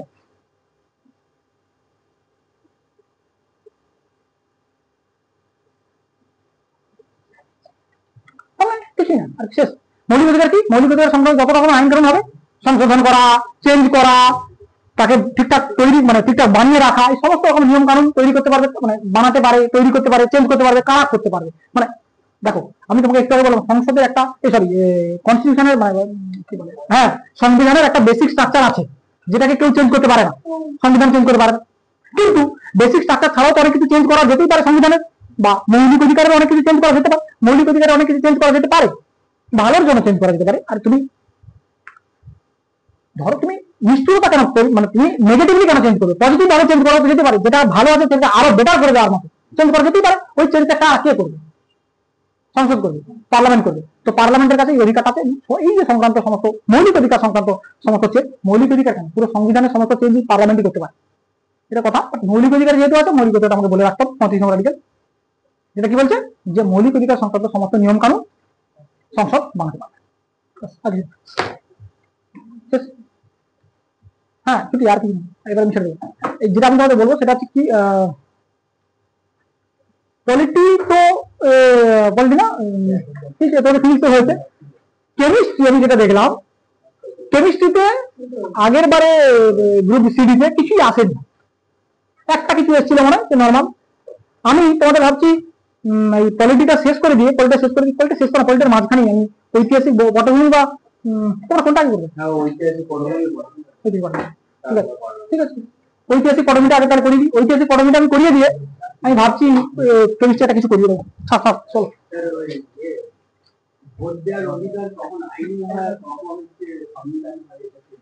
বললো, বুঝলাম না। হ্যাঁ, আইনত অধিকার, আইনত অধিকার, ভোট দেওয়ার অধিকার, ভোট দেওয়ার অধিকার মৌলিক অধিকার। আমি তো বললাম 19A, হ্যাঁ হ্যাঁ অবশ্যই। এমন কোন যেমন সম্পত্তি, এমন কোন অধিকার যেটা আমি তোমাকে বলি, কিছু কিছু বেশিরভাগ অধিকারী যেগুলো মৌলিক অধিকারের অন্তর্গত নয় আর বিপিএসপির অন্তর্গত নয়, সেই সমস্ত অধিকারী আইনত অধিকার। সব এগুলো সাংবিধানিক, এগুলো দেখো সাংবিধানিক অধিকার মানে সমস্ত অধিকার কি সাংবিধানিক অধিকার, সংবিধানে যত অধিকার দেওয়া আছে সে মৌলিক অধিকার হোক, আইনত অধিকার হোক, সেগুলো সবই সাংবিধানিক অধিকার। এবারে ওই সাংবিধানিক অধিকারে যদি তুমি গুরু তিনটে ভাগ করো, তুমি একটা মৌলিক অধিকার বেরোচ্ছে, একটা কি বলে আইনত অধিকার বেরোচ্ছে, এগুলো ভাগ। এখন কথা হচ্ছে মৌলিক অধিকার সংক্রান্ত অধিকার ছাড়া আর যত অধিকার আছে সব আইনত অধিকার। অধিকার লঙ্ঘন হলে তুমি আইনের দ্বারস্থ হতে পারবে, কিন্তু এমন নয় যে তুমি সুপ্রিম কোর্ট চলে যাবে ডিরেক্ট। তুমি আজকে বলো না কিছু একটা ঝামেলা, জমি সংক্রান্ত কিছু ঝামেলা নিয়ে হলো, তুমি কি ডিরেক্ট সুপ্রিম কোর্ট চলে যাবে এই জমি সংক্রান্ত কোনো নর্মাল ঝামেলার জন্য? ফার্স্ট আইনের দ্বারস্থ, তোমার সম্পত্তি সংক্রান্ত যে কোনো সমস্যা হলো, তুমি কি সুপ্রিম কোর্ট চলে যাবে নাকি? না, আইনত অধিকার যেগুলো লঙ্ঘন হলে তুমি আইনের দ্বারস্থ হতে পারো, যে কোনো নর্মাল পার্টি মানে কেসি আইনত অধিকার। মৌলিক সংবিধানের যত অধিকার আছে, দেখো পার্লামেন্টে যেগুলো আছে সেগুলো কোনো অধিকার নয়। আমি তোমাদের পার্লামেন্ট ভাড়া পড়াবো না, সেখানে যে আধিকারিক আছে কোনো অধিকার নয়। অধিকার কি? কিছু অধিকার নেই। সেখানে কি আছে? সংবিধান কিরকম ব্যাপার, লোকসভাতে কতগুলো সিট আছে, রাজ্যসভাতে সিট আছে, স্পিকার কাকে বলে, এটা কাকে বলে, এইগুলো আছে। অধিকার কি আছে ওখানে? অধিকার কিছু আছে? অধিকার যা আছে সেখানে ফান্ডামেন্টাল রাইট, আর বাদ বাকি কিছু অধিকার আছে। এসসি এসটিদের জন্য কিছু অধিকার আছে, মহিলাদের জন্য কিছু অধিকার আছে, শিশুদের জন্য কিছু অধিকার আছে। এই যা অধিকার আছে সব অধিকার মৌলিক অধিকার সংক্রান্ত ছাড়া যত অধিকার আছে সব আইনত অধিকার। বুঝলো? তোমার ভোট দেওয়ার অধিকার তো তোমার মৌলিক অধিকারই আছে, তো সেটা আইনত অধিকার করতে হবে। তা এবার তুমি যদি বলো সেটা সাংবিধানিক অধিকার না আইনত অধিকার, সেটা তো আছে কোশ্চেনে না। আইনত অধিকার তো নয়, ওটা আইনত অধিকার নয়। আমি যদি বলি ভোট দেওয়ার অধিকার আইনত অধিকার নাকি, ওটা সংবিধানের অধিকার বলতে পারি, বা যদি এটা মৌলিক অধিকার থাকতো আমি মৌলিক অধিকার বলে দিতাম। যদি এরকম থাকতো, কিন্তু থাকে না অপশন, তোমার কথা আমি যদি বলি সংবিধান অধিকার, মৌলিক অধিকার, আইনত অধিকার, তখন তুমি কি বলবে? না, মৌলিক অধিকারই বলবে, বলে দিয়েছে না তখন। মৌলিক অধিকার তখন উল্লেখ করবে, তখন মৌলিক অধিকারই বলবে। যখন মৌলিক অধিকার উল্লেখ করবে তখন সংবিধান অধিকার বলবে।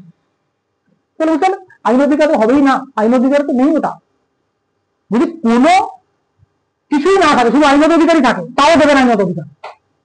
বুঝতে পারলে? কেন কিছু দেওয়া থাকবে, আইন অধিকার দেবে না, কিছু না কিছু তো দেওয়া থাকবে যেটা তোমার অপশনে থাকে, যেটা তুমি ঠিক করতে পারবে।